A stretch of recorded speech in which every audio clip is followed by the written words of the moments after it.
Simon thought about coming, steadies at home. It's knocked down and only finds Ferran Torres. His final touch of the game. He had the decisive touch as well. Spain, for the second time in their history, have won the World Cup.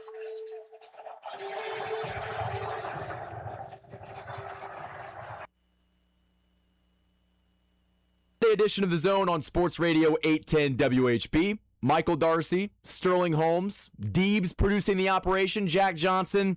We've got you covered for the next 4 hours talking all things Kansas City sports. Talk a little World Cup in the first segment. How the show breaks down. We've got Jack Johnson this hour. In the noon o'clock hour, we're going to talk to Joel Penfield, One Royal Way podcast on KCSN. Then Mick Schaefer is going to join us in the 1 o'clock for a little Learn Funniest Best, World Cup, Royals baseball, whatever shenanigans we get into.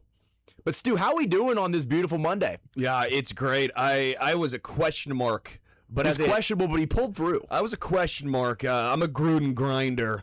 Was not going to be here because I'm supposed to be in Indiana right now. Basically, I'm going to go visit Jason. He has no idea. I'm just going to go to where he's at in Louisville, break down the place, and have a little fun. And I decided, you know what? I'm going to leave a little later on. I'm going to hang out with the boys today. I was like, Deebs is here. We got Darcy here. It's party. I'd be dumb not to. It's perfect party time. And we got a lot to discuss on this jam-packed Monday. Should we start with a little World Cup action? Let's do it. So I was incredibly surprised to see how entertained I was during that match yesterday. Because I don't think that I am incredibly out of the ordinary, and I'm just not the biggest soccer fan. I like it occasionally, but for a match to have me as entertained as the World Cup final did between Spain and Argentina, I was pleasantly surprised. And to see it go to extra time when Ferran Torres scored the winning goal in the 106th minute, I was like, okay, I understand where the rest of the world is at with this whole soccer thing, because it was absolutely electric. And especially watching Spain play defense, it was very similar to watching, an elite football team play defense. I mean, I guess it was an elite football team playing defense, but I think that was the difference in the game is Spain's defense dominated. They had 12 shots on goal and Argentina had 0. Yeah, and that's a great takeaway. Spain dominated that game. Argentina had a couple chances late. First half was boring as all hell. Yeah. I mean, when Justin Bieber coming out at halftime is the best part of the soccer match through about 60 minutes. Let's be real, Biebs is solid now. But not a great sign. Spain controlled. Argentina didn't really know what to do. They had no answer. Spain's defense, as you mentioned, what they did against Messi was what we saw teams do against Travis Kelce or Gronkowski. Yeah. Almost like a bracket. You just bracket him and try and let someone else beat you, and they didn't. Spain deserved to win that game. It took a long time for them to finally score. We saw Argentina again with a last gasp many, many times.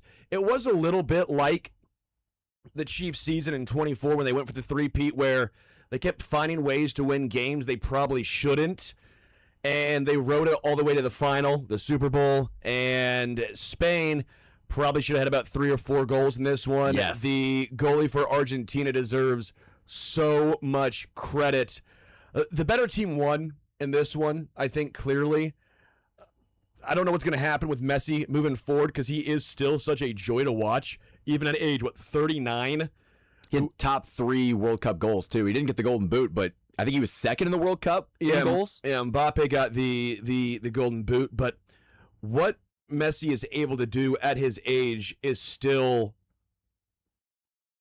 I'm enamored by it. And the way he was able to, again, late put pressure on. He almost had that free kick from the side that I have no idea how he was the whole joke of bend it like Beckham, but bend it like Messi. That almost went upper 90. I don't know if he's going to the back corner for a header for someone. Still almost creeped in. You just see that magic that is still there. You still see the athleticism, the quickness, the shiftiness. I hope he plays one more World Cup. He's just so enjoyable to watch. But again, Spain was the better team. It took a while for this game to get exciting, but once it did, it really was a nice World Cup final. Messi would be 43. Yeah, that would be a little bit of a stretch, but he was playing well at 39. I don't know what he looks like 4 years from now, but I'm glad you brought up the point about the Chiefs and correlating Spain to the Eagles, so to speak, because even though the Chiefs in 2024 were winning all the one-score games, it felt a little bit fake to a certain extent. Like, they were getting by, but a lot of it was schedule-based and also just having one great player making up for other shortcomings. And I don't want to say that Messi was making up for all of Argentina's shortcomings, because Argentina has a very good roster, but I did see it very similar to that Super Bowl where you could tell down the stretch when they reached extra time, Argentina was gassed. Well, they had to play with 10 guys at that point. They were all like, they're sucking air and just trying to find a way to stay in it both mentally, but Spain was on the attack a lot in extra time, and you could just see they had a level of energy that Argentina just didn't have. And I did really see a correlation between the Eagles coming out with all that energy and the Chiefs kind of falling flat in that game. So I think that is a really good comparison, because even though this game was 1-0, Spain probably should have scored, like you said, 3 or 4 goals. Yeah, their expected goals in this one were 2.29 for Spain, 0.22 for Argentina. But again, 11 saves for Argentina. The pressure that Spain put on was incredible. And again, by the way, the overarching takeaway I have, which one's a bummer. One, the powerhouses ended up coming through. It was Spain, it was Argentina, it was France, it was England in the Final Four, if you will, for all the upsets that seemingly happened early on, or even the almost upsets. The Cape Verde over Argentina, the Swiss nearly, or the Egyptians over Argentina. We were left with 4 powerhouses of the Final Four teams. But, one, it gave me a better appreciation of soccer. 2, I do think it happening in the United States, obviously Canada and Mexico as well, but specifically the United States as we're here.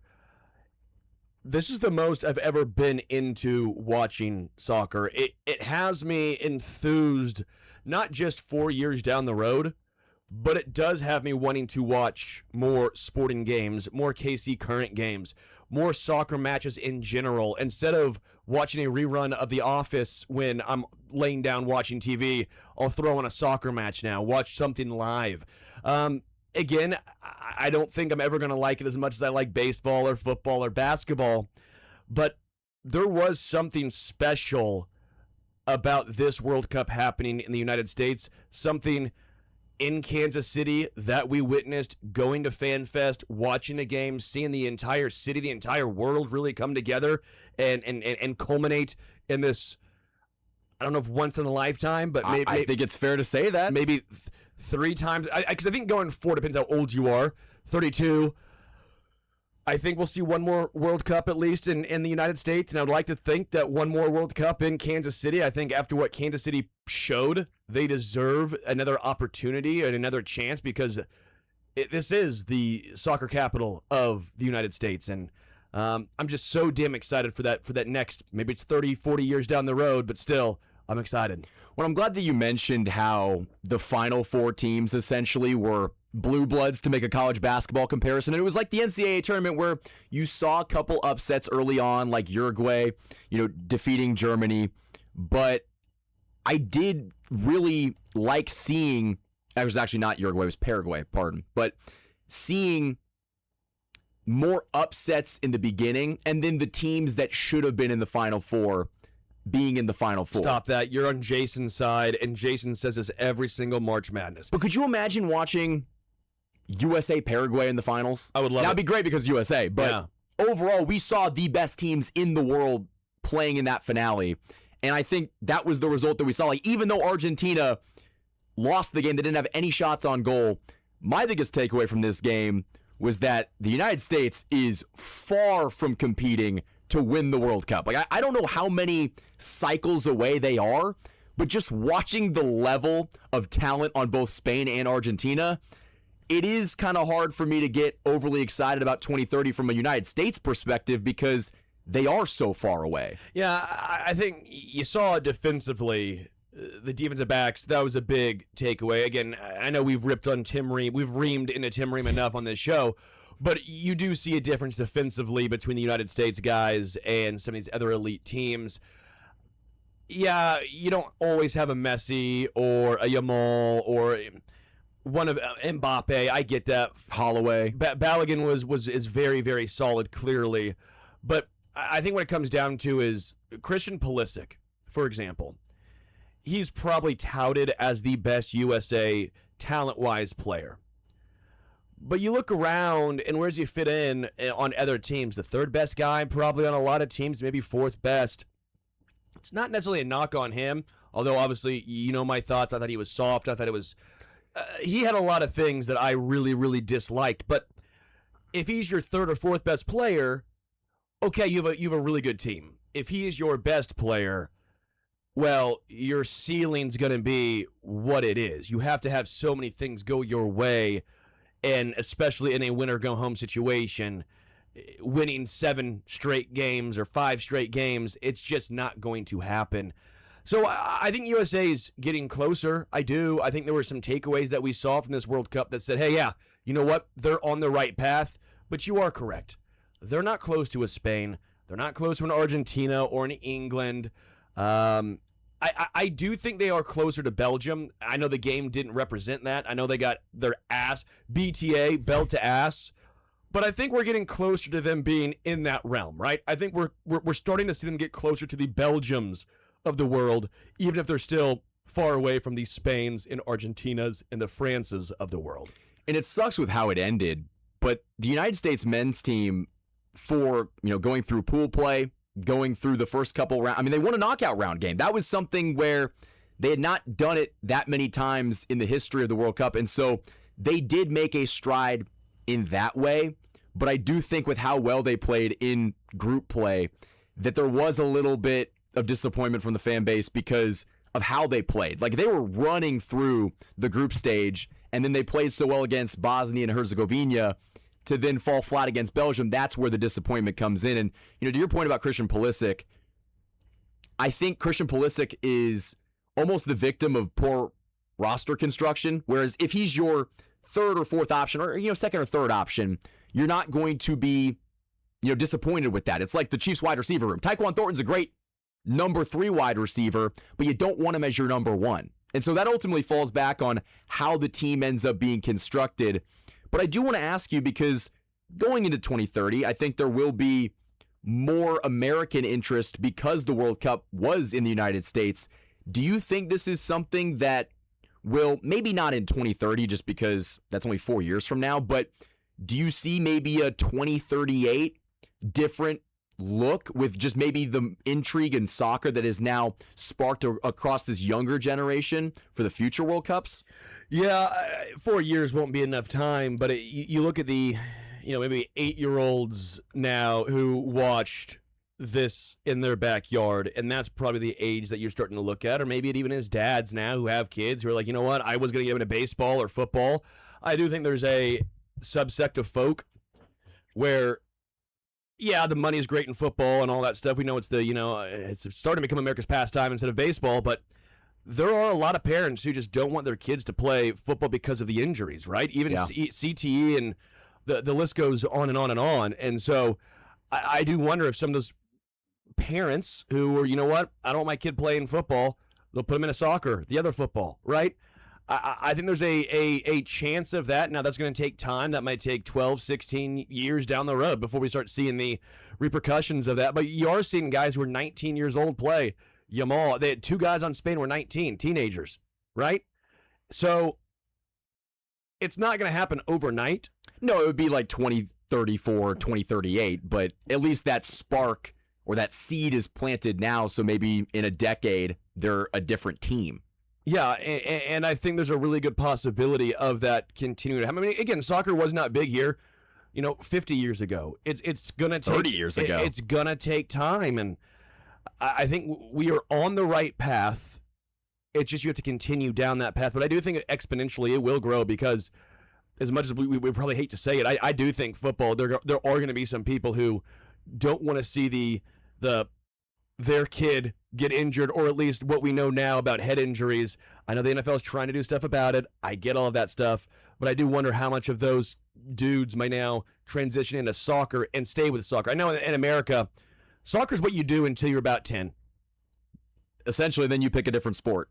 That's normally the sport that kind of falls on the back burner. And, I was talking about it with Kyle Collier and Caden Spruill on the night shift, how there's a stigma around soccer where if you're a high school kid, you want to play basketball, you want to play football. Baseball's, to a certain extent, uncool to the kids. Why would then they pick to play soccer? Like, Caden said it, nobody goes to the soccer games. You want to play basketball or football, but you made a good point about how maybe parents will start pulling their kids from football and give them a soccer ball. And there will be more of a culture shift towards soccer being cool. I think that's the biggest knock that it has on the younger generation. And at least the younger generation from 14 to 19, at least in this country, soccer is not cool to the vast majority of kids. It's grown so much. I mean, even one of my best friends played soccer. We played basketball and soccer together. I was giving him a hard time for soccer. Like, that's what you did. I know it's funny. It was never serious. It was never like, oh, dude, you play soccer? Lame. But there's a stigma around it. But you like to joke about it and the flopping and all that goes into it. What I did like for the majority of the Final Four teams, you saw some, obviously. Less than I expected, flopping-wise. You still saw some. Oh, sure. But, like, even Messi, to an extent, you don't really see him flop. He just looks back at the ref and is like, hey, what the hell, man? And then the ref, of course, because it's Messi, is like, okay, fine, I'll give you the ball. But I do think you're right. We'll start seeing that sort of the cool factor gain ground. What's always hard in America, everything, once you get to a certain level, gets so expensive. Travel soccer, Jason's talked about it, travel baseball, basketball, obviously with the AAU circuit. I think we're starting to see a little pushback on some of these things, but until it becomes normalized to not have these exorbitant amount of prices just to play a sport, you are gatekeeping a lot of folk from playing, right? If I had a kid right now, I couldn't afford to put him. Can't play soccer, baseball, football. You got to pick one. You got to pick one, and so until it becomes open to more folk in that higher level, you're just gonna have a smaller pool of people to pick from. That's all it comes down to. Is as large as the United States is, when you have that gatekeeping entry price, it does keep a large subset of folk from getting to that level. And it's interesting because there's been a lot of studies about kids playing sports and how usually it is good for the athletic development of a child to play a variety of sports, whether it's football, basketball, baseball. Getting, in different sports at a young age will help athletically develop, but you're not seeing as much of that in other countries. Like, you're picking soccer at a very young age, you're sticking with that, and ultimately they end up becoming great at it. But I look at Patrick Mahomes. They don't have baseball. Some do. Some have baseball, but they don't have football. A lot don't have basketball to the same level as the United States, right? I mean, Spain is decent at basketball, right? Spain doesn't have football. I don't see them playing baseball. France. Good basketball team. Solid basketball team, but they're not playing football. I don't think they're playing baseball. That might be cricket over there. England. Not really playing basketball. I'm playing football, a little rugby, and a little cricket. I mean, the United States just has so many sports. I mean, throw hockey in there, too. Yeah. I mean, you can throw hockey in there. Are hockey and soccer on the same level? Would you put hockey and soccer on the same level? Because there's a barrier to entry for both. Obviously, hockey, you need to have more equipment. The gear, obviously, but yeah, and hockey's probably a little more northern, obviously, because of weather-wise, and obviously soccer a lot of times can be more southern because of weather-wise, but it doesn't stop a lot of other countries. Exactly. Yeah, there is a barrier to entry for most sports, but that was a good call about just the cost to entry for soccer. Soccer's the easiest when you start because it's just a ball and shin guards and find a net. Exactly. But as you move up, and almost any sport's the same way, at least here, it gets expensive. The travel gets expensive. It becomes a for-profit situation, whether they say it's a non-for-profit or not. There's money being passed around. it might be one of the most profitable industries in the country. Every kid to a certain extent has played a youth sport, and now they're building complexes for these youth sports tournaments. So that is an element of the game in America that if we want to compete on a world stage, there has to be more of an emphasis to competing in soccer, but also I think a large part will be changing the stigma of playing the game, because you're not seeing as many high schoolers choose soccer over what I call the big three of, football, baseball, and basketball. But we're going to go ahead and take a quick break. On the other side of this break, I noticed a trend with the Kansas City Royals. We're going to talk about that next. More Zone on Sports Radio 810 WHP.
Royals baseball. Jack Johnson is going to join us in the 11 o'clock hour. Sterling, did you catch any of that 19-2 ass beating that took place yesterday? Sure wish I didn't. I feel the same. I watched too much of that game. I watched Jackson Merrill and Ty France stick it to the boys. Ty France is a royal killer. The royal killer. When he came up in the 9th was on Friday night, and he came through. I was like, of course he did. And he had the home run to tie it off of Alex Lang. Of course he did. It's what he does. Hit a grand slam yesterday. Hit another home run. Ty France against the Royals is hitting .372, 11 home runs, and 34 RBIs in 42 games. Just absurd. He becomes a 45 home run hitter against the Royals. 45 home runs a season against the Royals. That's who Ty France is, of course. I'd be very curious to see an all-time team of opposing players against Royals pitching. Because there's Paul Konerko, third baseman for the Guardians, Ramirez. Alex Rodriguez would be probably Yeah. Far and away the best. I still remember the game he hit one that was like, you know the truck Deebs they used to have up there? You hit the truck? Yeah, by the hot tub. By the hot tub, right? Yeah, I remember him hitting one like over that. I'm like, I didn't think it was possible. Yeah, there was a stretch where every time A-Rod played the Royals, it felt like at least one home run and bunches of RBIs. By the way, on that truck, if a guy hits the truck, so they gave it away, but now you have a truck with a massive dent in it. They can fix the problem of getting the truck off of the platform into the parking lot. I mean, yeah, who knows how that works? How was the logistics of that? I don't know if anyone thought that through. You just have to drive it out? It was a different time. Was the promotion if you hit the truck, you got the truck? I believe it was hit it and win it. Was something like it was Dodge Ram. The promotional things the Royals had to do to put butts in the seats back then. Yeah, I don't think the player that hit it got it. I think it was given to a fan. Oh, yeah, the player wouldn't get it. Am I wrong? I don't think the player would get it. I don't think a player would want it. Yeah. Probably. Well, I mean, they probably did still, but, you know. They could just buy the truck. But, yeah. So the Royals lost 19-2, which, yet again, is a series finale that pretty much ends in disaster. And a question that I want to pose to Jack Johnson when he gets here in the 11 o'clock hour, I'll lead off with Sterling. Why are the final games of series just completely uncompetitive? Is it the pitching staff just running out of gas? Is it because they suck? I mean, is it just because they let go of the rope? Why do they just completely unravel in the series finale? Oh, there's a bad team. There's nothing to it. They're just a really, really bad team who their pitching has been banged up, obviously, all season long. And when Tyler Tolbert's pitching, how many innings has Tolbert pitched this year? He's pitched in 5 appearances. He's got a 24 ERA. I don't know how many innings he's pitched exactly because he comes in for what? 2 outs? Tyler Tolbert has pitched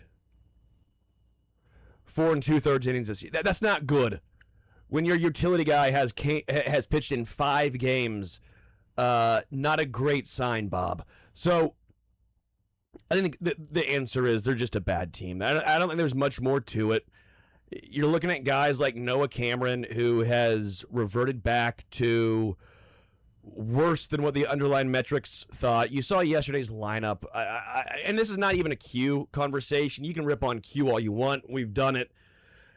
Or have at least questions about Q and some of his lineups. But, okay, Carter leading off. Good. We like that. Cags batting third. Okay, we like that. But Nick Lofton is in the 2 hole, right? Because Bobby had a day off. So Nick Lofton is batting second. Lane Thomas, who's had a nice year overall, still, though, he's batting 4th.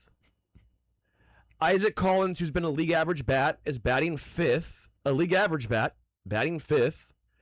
Salvador Perez, who's been horrific this year, he's been a little better of late, but still a 600 OPS guy, batting 6th. Josh Rojas, who I'm shocked on a major league roster still, is your 7 hole. He could flash the leather.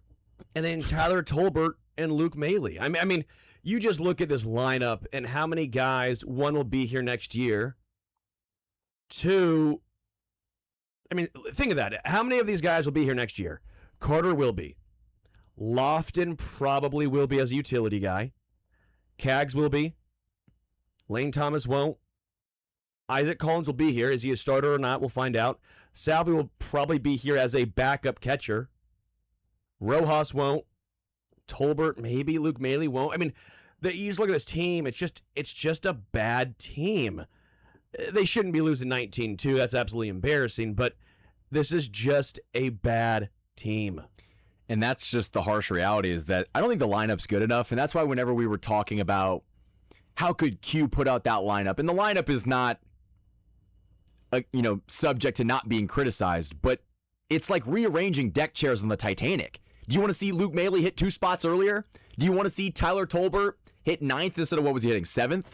He was in 8th. 8th. Like, at the end of the day, the pieces on this roster are not good enough. So it's hard for me to get into conversations about the lineup when I don't care about the lineup when they're 40 and 60. Is it one of the reasons why they're as bad? I mean, lineup construction has something to do with that. But again, it is a talent issue. They just don't have enough talent. You just look at everyone on this team, and what is so difficult is you can't even find ways to say the young guys, you have a lot of guys to build around. You got 2? You have 3. Who's your third? Carter, Bobby, Kaggs. Okay, yeah. Carter, Bobby, Kaggs. But on the pitching side, you don't really have anyone. You don't trust Cole Reagans, and he's going to be injured. You don't trust Noah Cameron anymore. I don't know how you can. He has a 5.27 ERA. Last year, yet again, it looks like the outlier. It's why I said, and now every team probably knows this as well, but I said trade Noah Cameron in the offseason. And people were like, no, you can't. He's 26. The team control. Because, again, everyone probably realized that was going to be an outlier season for him. But going from a 2.99 ERA to a 5.27, the regression is dramatic. You know, Bergert is going to be injured next year to start the season. Kolek will find out. Luinder Avila looks more or less like a 6th, 7th, 8th starter than a legit, hey, put him in your rotation every 5 days, go out there and deal. Maybe even more of a bullpen piece. You just look around this roster, and that's why I think it's so disheartening. The more I look at it, the more depressed I get of they're not a good team. They're not a young team. They don't have a lot of prospects knocking on the doors. You can say Blake Mitchell all you want, but he's also probably the closest of the quote-unquote one of the top Royals prospects. You missed on Gavin Cross. Obviously, Mazzucato, we know that situation, how it's unfolded. You missed on Lacey. You just look around, and I don't see a team that's ready to compete, obviously not this year, but even in 2027. That's why I've said you got to trade Waka. Waka's the one I can understand if you keep, just if you think you're going to actually go all in next year, which I think is a foolhardy move of where this team would be. If JJ does that and gets it wrong, you're setting yourself up to a situation where, well, now your timeline gets pushed back even farther. Because I think you either focus on 28, or if you try and focus on next year, and it doesn't go right next year, well, now you got to focus on 29. At some point, you're going to have to take a year and a half to really figure out who you are, rebuild. Because this is not a retool. This is not the Chiefs retooling in 2022, or even retooling this past offseason on the defensive side of the ball. This will need to be a rebuild. That's where the Royals are currently at. It's a complete rebuild. You've got 3 solid pieces to build around, and one's going to opt out in 2031. So that pretty much puts a timeline on when they have to get back to contention. And I'm glad that you mentioned just the amount of pieces that they need to bring in. The bullpen, they've got a couple guys under team control. Like Ursig's probably not going anywhere, even though he has been serving batting practice. Matt Strom's gone after this year, but they've got a couple pieces that might stick around in the bullpen just because they're under contract. The starting rotation, I'm glad you mentioned Noah Cameron. Looking at his advanced analytics on Baseball Savant, they're all bad. Like, I don't know where he fits in the rotation next year because the Royals need pitching, and clearly with all the injuries, they are not in a position to just get rid of Noah Cameron without a solution. But I'm looking at his advanced, analytics and his percentile rankings. What exactly does he do well right now? Well, this year, nothing. And that's what's been so difficult because last year it was his breaking ball. His breaking ball was incredible. His curve, his slider, especially the curve specifically, was really, really good.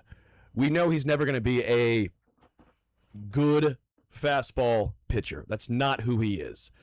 But he should be a guy who can control 4-ish pitches, throw 92 to 93, hopefully not walk a lot of guys, and get a lot of soft contact. And that's what he did last year. This year, he walk rate has actually stayed about the exact same. It's basically the exact same. We know he's not going to be a strikeout pitcher, but he's just catching way too much of the zone. And to me, where I think it really falls down to, he does not have the same curve as he did last year. We've talked about the arm angle because early on in the season we talked about it. He was at 58 degrees last year. Now it's gone up a little bit because it was even lower than this. Now it's at 52 degrees. I don't know if the trying to make a fastball play up with the arm angle has now caused less break, less control over the breaking ball because he went from being a below average fastball and a phenomenal breaking ball pitcher to now he's pretty much ass at everything. Yeah, I mean, There's not a pitch you can say, yeah, he leans on this and he'll find a way. He does not have a pitch he can fall back on right now. And again, just looking at his advanced analytics, like his hard hit percentage is towards average. That's about it. But even then, it just seems like he's missing with a lot of his pitches. And going into 2027, is he your what? Number 2 or 3? Because Bubic is gone in free agency. Noah Cameron, I think, can be okay if he's your 5. I think you can have a decent pitching staff. I don't think he's a 5-2 guy necessarily, and maybe I'm wrong. Maybe this is who he is. I think he's more of a 4-5 guy. I think he's more of a guy who can give you a 4.5 ERA in a given season, a 4.4, and you take that. I do think he's mired in a really bad stretch. It's tough to place this all on him when almost everyone has been really, really bad. There is Clemson football. Why give Peter Woods some relief with what happened and how he fell from 1 to eventually 129. Yeah. The entire Clemson defense and team looked like they gave up. It feels like this entire Royals team has given up. When you lose 19-2 and Tyler Tolbert you find in 5 games pitching, that is not a situation that breeds confidence. You had a great game Friday night, right? Wasn't it Friday night where they came back all the way back? You had a lead, you blew it, and they showed some resilience. It was very impressive to see that resilience. And then after last night, it's just the same old, same old. How many games have we seen get blown out like this? Well, and that's why I asked the question, what happens in the final games of these series? Because I went back and I looked at some of these are just recent series finales. They might not have won the series. They might have lost the first 2 games. They may have been split.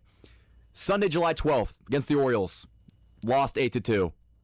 July 9th against the Mets, 7-3. June 25th against the Rays, 13-2. They put up a fight against the Cardinals on the 21st. They gave up 12 runs.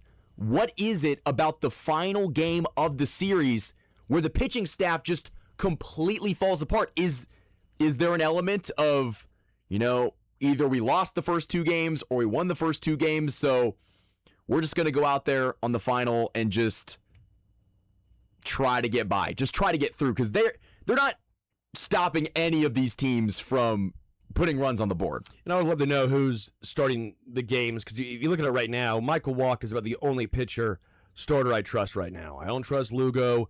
I don't trust Avila. I don't trust Noah Cameron. Hell, Rennie Dobnik might be the guy I trust the second most right now, which is not always a great start. It's not a great sign. Not a great sign. But that's just where this team is at, and they have to figure it out. JJ needs to figure this out.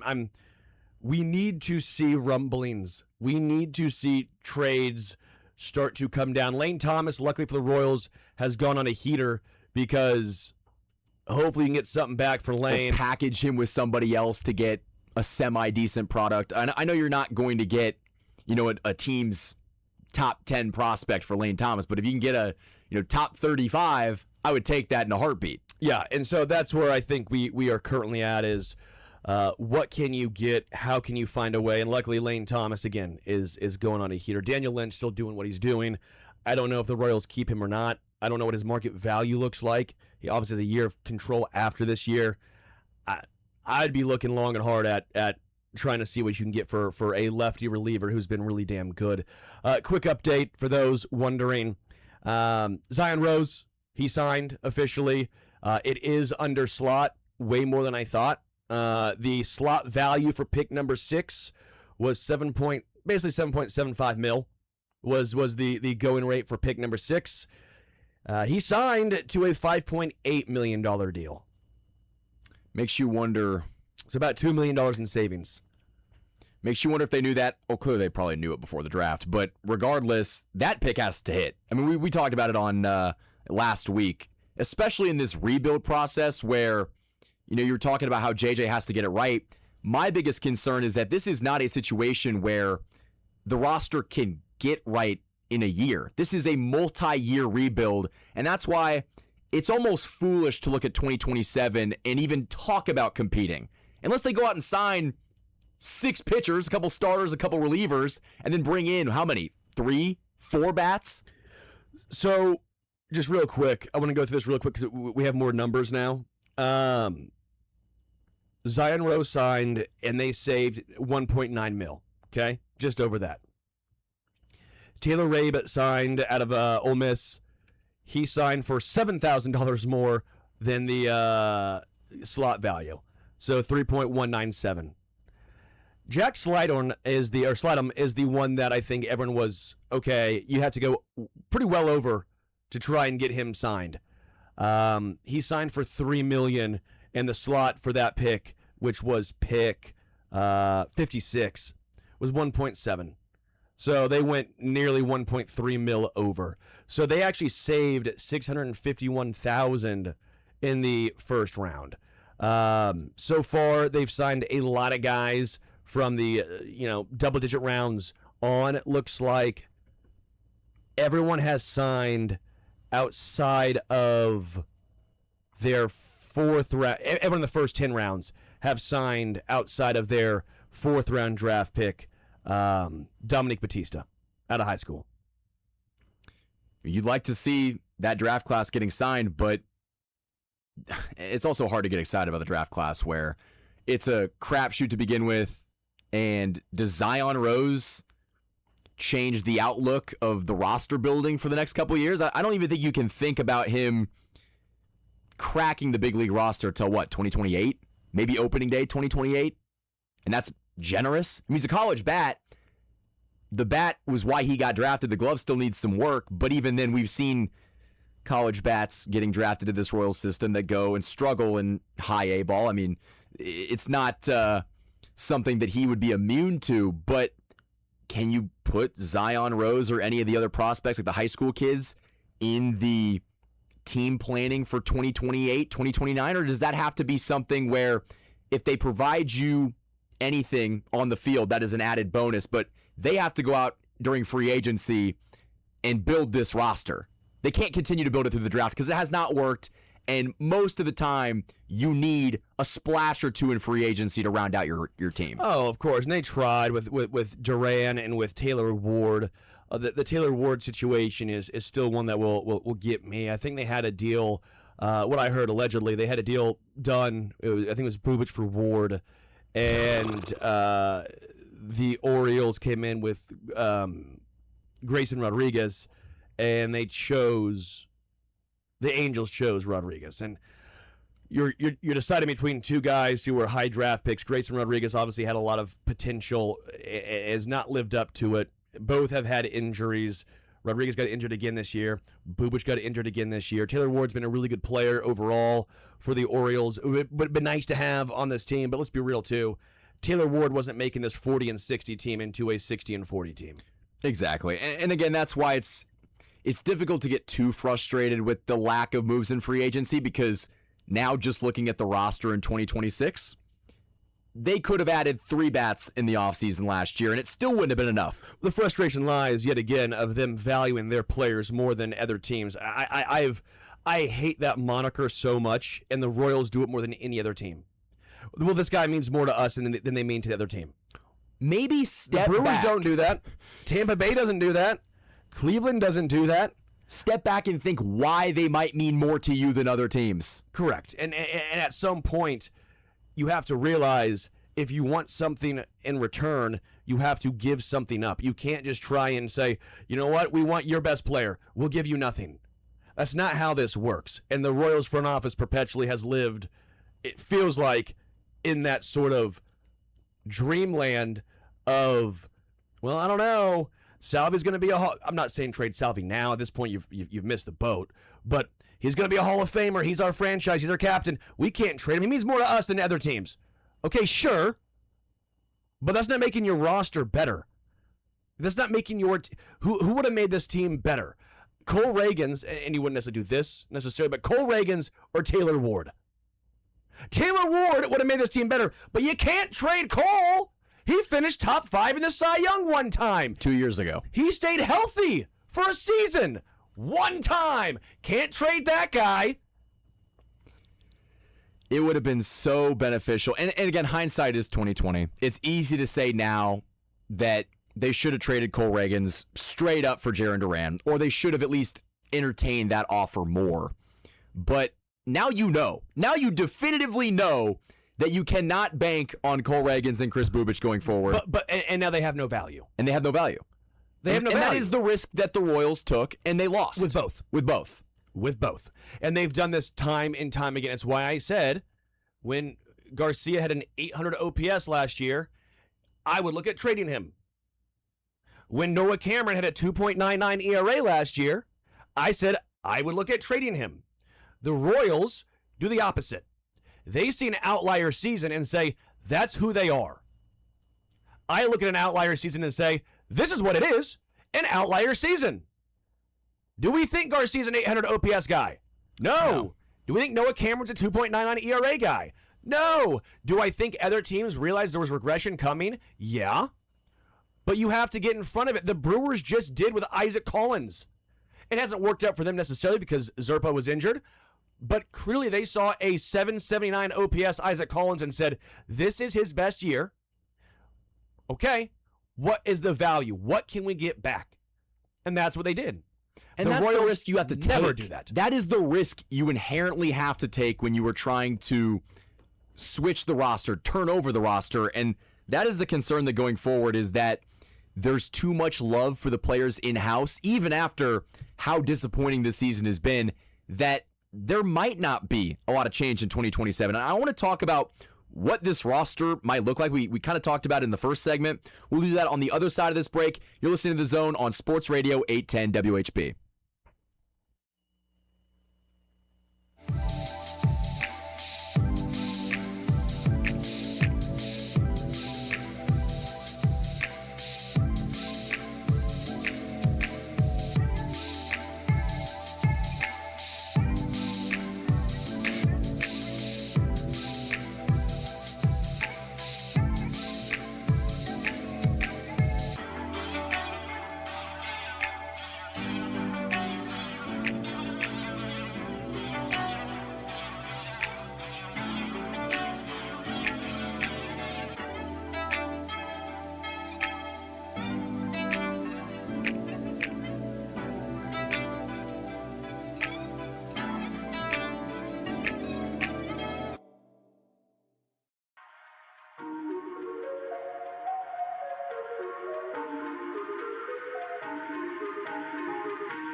got it right with Jack Caglione and Bobby Witt Jr., but those two were widely regarded as can't miss guys. They had 3 guys that I feel like they took the complete consensus.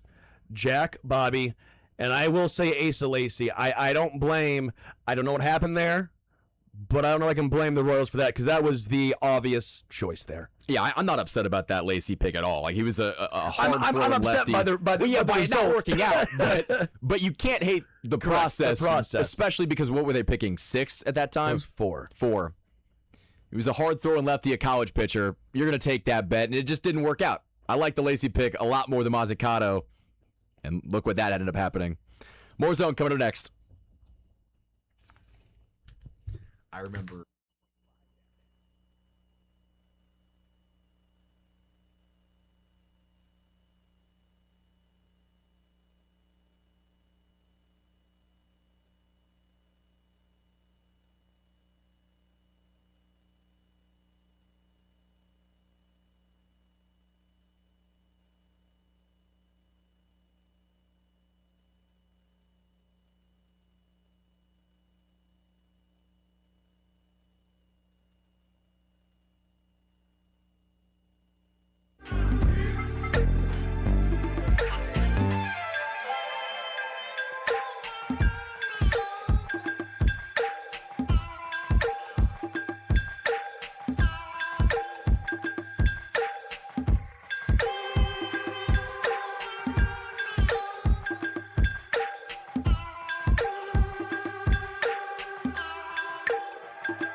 I'm like gone for like a week. You don't think of how many things you need to do around the house until you're about to go on a trip. I have chicken and broccoli that is too old in my fridge, but I don't want to open it up. Throw it away. Well, I would love to throw it away. It's in a Pyrex, but then I have to do cooked chicken oh, yeah, it's cooked. It's cooked. It's not gonna go well if I open it up. It's gonna be a bomb smell in the. How long are we talking? Like 2 weeks? At least 2. Oh, 2 to 3. Wait, so the chicken has been cooked. It's the broccoli you have to really worry about. Yeah, the broccoli is what you really have to. Trash day was today, and my dumb ass forgot to put it in the trash last night. You're taking a trip to the dumpster. You gotta use a dumpster. You gotta use the garbage disposal. You gotta figure out a way. I know. It's dangerous. It's a dangerous game I'm playing. But that reminds me of some stuff I would have done in college. Yeah. Well, you only turn 23 twice. Okay, it's true. So I'm doing that, and I gotta mow, gotta feed my koi fish, make sure they have enough food, make sure they don't die. They don't die. It's a tough life. Okay, it's rough, and yet I came here because I care about you guys. So, Stu, what's tougher, your life or watching the Royals get beat down 19-2? Oh man, I have the my answer. life, because I can just turn the Royals game off. That is true. You can't turn your life off. I can't turn my life. I don't know. Although I watched Obsession last night, and let me tell you, that's a terrifying movie. See, I'm gonna need a comprehensive review at some point because I want to see that. Yeah, it's great. It's really good. It's gross. I think Jack, you put it the correct in the break. It's gross. Deebs, have you seen Obsession? No, I have not. Yeah, I've kind of heard about it, with it being so low budget and making so much money, but I have not seen Yeah, it. it's a lot. It's a lot. It's good, but not really a happy ending. That kind of figures. Not really a happy movie. Would you watch creepy. it by yourself, or is this something that you want to be with other people to watch? What you want to do is go with a girl, and then you try and scare each other afterwards. Is it in theaters right now? It's on Peacock now. Okay. I'll have to check it out. So- Maybe that's my Rotten Tomatoes movie for Wednesday. Yeah, I'll be gone. So Jack, mark that down. Rotten Tomatoes movie for Wednesday. Obsession. We'll do that. yeah. So yeah, the Jack, Royals season's been like what's your obsession with the Kansas City Royals right now? At 40-60. Yeah, I mean, it's weird because I have experience. I know we all have multiple seasons where the Royals have let you down, but to me, baseball's baseball, and though yesterday was unwatchable, and I can't say that I sat there through the entirety of that 19-2 beatdown, it's a series win, and I'm sure the Padres are leaving town because they were in desperate need of a sweep of a team like the Royals, but they choke away game one, they lose pretty easily in game two, and then yesterday, I think that was taking out every ounce of frustration for not being able to capitalize, certainly on Friday night. Saturday night, you just tip your cap to the Royals and pitching well, and the bullpen was good, and the offense did enough. But yesterday, I do have a take, and I'm sure that a lot of baseball fans would agree with me. We got to get rid of the position players pitching. If you're going to do that, let just forfeit then at that point. Because it used to be gimmicky where it was all fun. It was almost rewarding your fans for sticking it out. It's like, oh, now somebody's going to come in that gets the pitch. But to me, and this is no disrespect to Tyler Tolbert. Look, he's had a truly remarkable season on a lot of different, or in a lot of different ways. If you're going up there lobbing softball pitches to big league hitters, then let's just forfeit the game. Because what we don't realize in that situation, it was 95 degrees yesterday. You're making your defense sit out there in the melting heat while Tyler Tolbert's lobbing up 45 Serving mile an batting hour. practice. Like, to me, if you're going to throw a position player, I don't want them to get hurt, but we can do a little bit more than an eephus pitch. And that's why I think baseball should come out and say, you have an option that if you do not want to burn through any more pitchers, let's just call it. It's 13-2. You're not coming. If you're putting a position player in, you are waving the white flag. There is no, well, you still have a chance to bat. And then, like, no, you are waving the white flag, especially when your guy's lobbing 40-mile-an-hour eephus pitches in there. That to me was maybe the most, it's crazy to say this, that to me was the most infuriating part yesterday, was just seeing that go on in the ninth inning. And he's pitched 5 different times this year. Yeah. I think for me, I'm with you. I will never understand why when they put the position player in, they're only allowed to throw a 40-mile-an-hour pitch. Like, Well, they don't want to be getting hurt. I mean, Nate Eaton back in 23 was in there throwing 94, 95. Like, he was airing it out. I don't get, like, and again, no disrespect to Tyler Tolbert, but he should not be the guy that you're like, we got to worry about his arm. Like, Cags, okay, yeah, I kind of get it, but also to the same extent, these guys throw so many pitches. They throw so often in practice and warm-ups. Them throwing 15 pitches at 80% is not going to, in my opinion, be the difference between Tommy John or not. If it happens, yeah, it's unfortunate, but I wouldn't say it's a direct correlation. I think Cags has a better chance of having that when he throws with full velo, full max 96 effort from right field than he does throwing an 88-mile-an-hour pitch off of the mound. Well, they're a guy they need to throw out there and to me, this is just the obvious choice if you have to do it again. Throw Luke Mailey out there. Luke Mailey's the third catcher on this team. It's not that you need to watch out for, like, to just disregard his health, right? Because you do want him to be healthy. He's on the roster for a reason. But this is a guy that plays once every week and a half, and I'm sure, like Drew Butera could, you're going out there, you're throwing hard enough. To me, that's just where this has to end in baseball. And hey, it starts with Noah Cameron going out there and giving up less than 7 runs. It's after that, it needs to be Lucas Ursig going out there and just getting one more out, which he seemingly can't do right now. So it's not on Tyler Tolbert, but it just, to me, that's such a silly part of baseball. They're changing all kinds of rules now.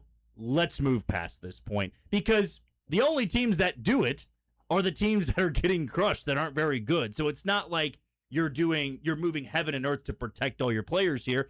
It just makes the score look much worse than it really is. And the Padres, man, they were giving him no graces. I mean, they were wanting to tee off and put up about 15 runs in that inning. How many more of these games are acceptable? Because we talk about it. 2 games ago. 2 games ago?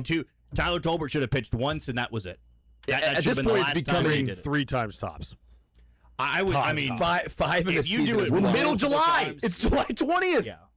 If you're doing it multiple times in a season, then you got to start bringing in other guys for the bullpen. I mean, they've got such a mess of guys in the bullpen that go out there. They're not competitive in the zone, and when they are competitive in the zone, they're getting crushed. I don't know what's going on with Lucas Ursig. I would like to say it's 85% mental, 15% physical, because there's no way a guy throwing 96, 97 with movement, power slider, circle change, that when getting ahead in the count, he can put it where he wants to. I just don't think he has any confidence right now. I mean, I believe when he goes out there, there's just not the same Lucas. I mean, it goes without saying. He was great 2 years ago. He was fine last year. He's been catastrophic this year when he's been out there on the mound, and it's really killed this bullpen because you lost your closer 2 games into the season. He was your second-string closer. You had to bump him out of the role because he couldn't do it anymore. I mean, now Alex Lang's your closer, and he blew a save on Friday, and his ERA is near 6. I mean, there's just not a lot of options you can turn to. So maybe that's why we've seen Tyler Tolbert 5 times this year. I love the fact that Tyler Tolbert has 4 more appearances than the closer, Carlos Estevez. Yeah. It's always a great sign. Always a great sign for your team. Especially when the contracts are so similar. How about Randy Dobnik, though? I'll give you a little credit here. Was that on Saturday? Was that the Saturday game when he went out? Yeah, Saturday he goes out there 4 2/3. I wished his command was a little bit better, but this is where, and baseball happens, right? You're not going to have your best stuff every single day. But if Randy Dobnak can go out there against the Padres, making his first start in 5 years, now he's pitched out of the bullpen, but he's thrown less than 15 innings. every single year, or I guess he had a year and 20. Last year he pitched like 4 innings, and then the year before that he pitched like 9 2/3. Then he wasn't in baseball for 2 years before that. So 2021 was the last time he made a start. If he's able to go out there and throw 4 2/3 and keep your team in the game and eventually lead to a win, Noah Cameron going out there and getting shelled, I would say that one of the biggest disappointments this year has been that regression.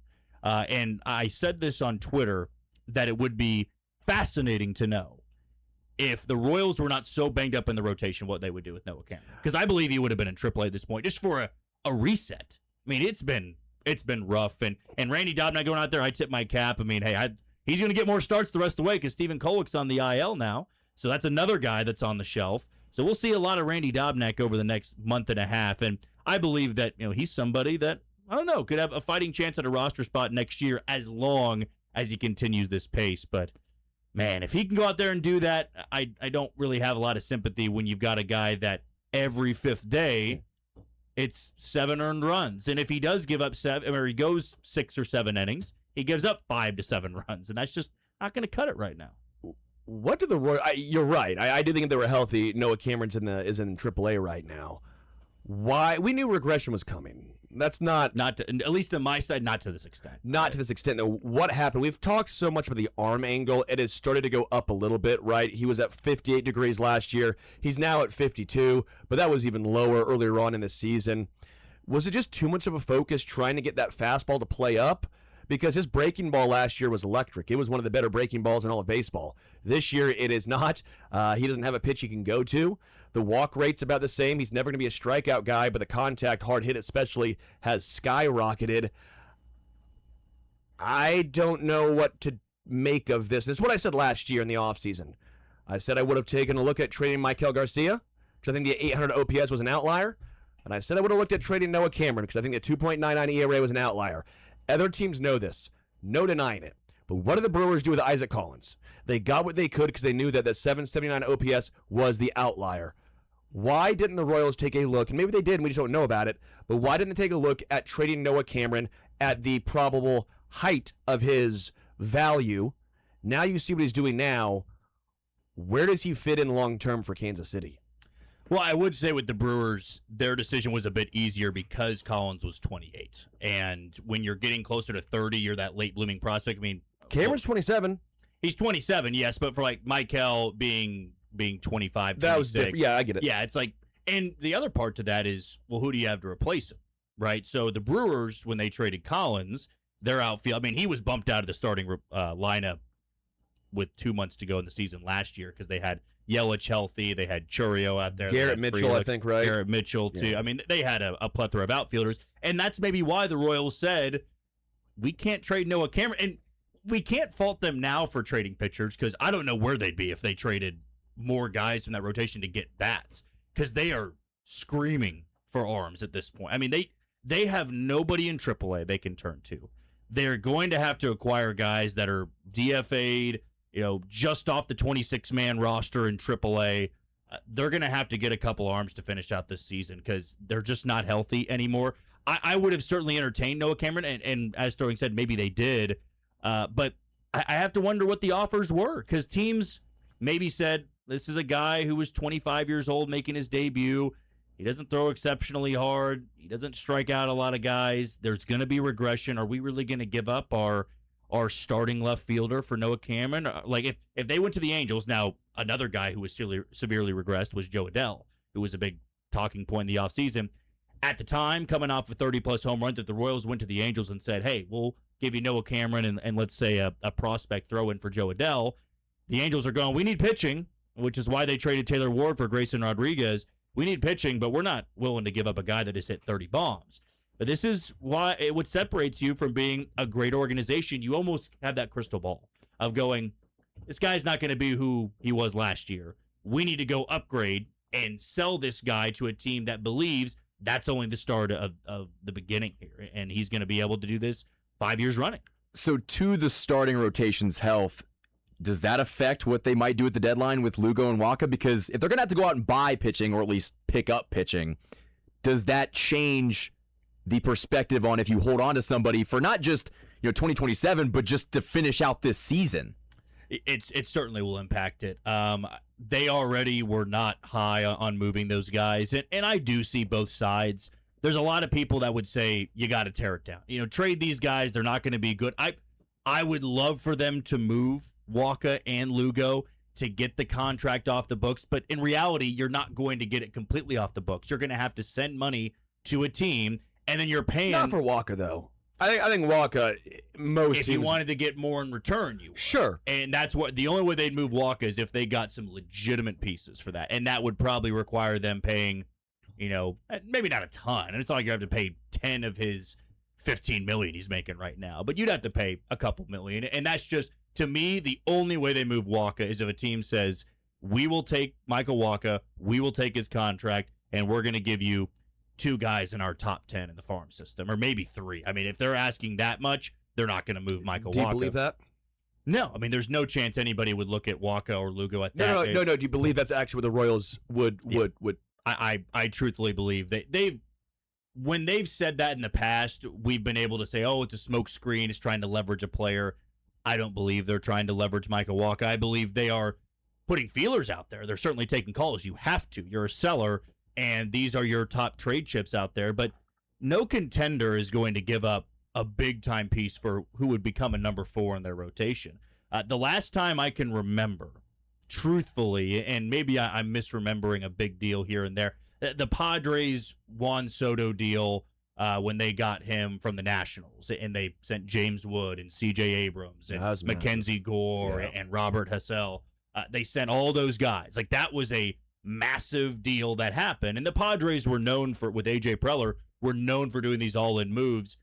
The last time I can remember a team saying at the deadline, like, we are just going for it, we don't care what it's going to cost, was when the Cubs acquired Aroldis Chapman in 2016, and it was Gleyber Torres going from Chicago to the Yankees. Like, to me, that for some reason stands out. I'm not saying the Royals in 15 were pretty aggressive too. They were, but the 2016 was the Chapman deal. Yeah, so that's like the one that pops in my mind of they didn't really care what it was going to take, and everybody's saying, man, for a couple of months of Aroldis Chapman, right? Like, that's what you're going to give up. Gleyber Torres was, I believe, a top prospect at that point, but a lot of those moves happened in the offseason where you saw, I believe, the Chris Sale deal with Boston and the White Sox. That was in the offseason. Oh, for a Yohan Moncada. Yeah, Moncada and Michael Kopech. Like, to me, the Royals just aren't going to get that return, and they know that. They know that Michael Wacha and that regression in the second half is being if we were able to sit here in this chair and go, Michael Wacha is probably going to regress in the second half,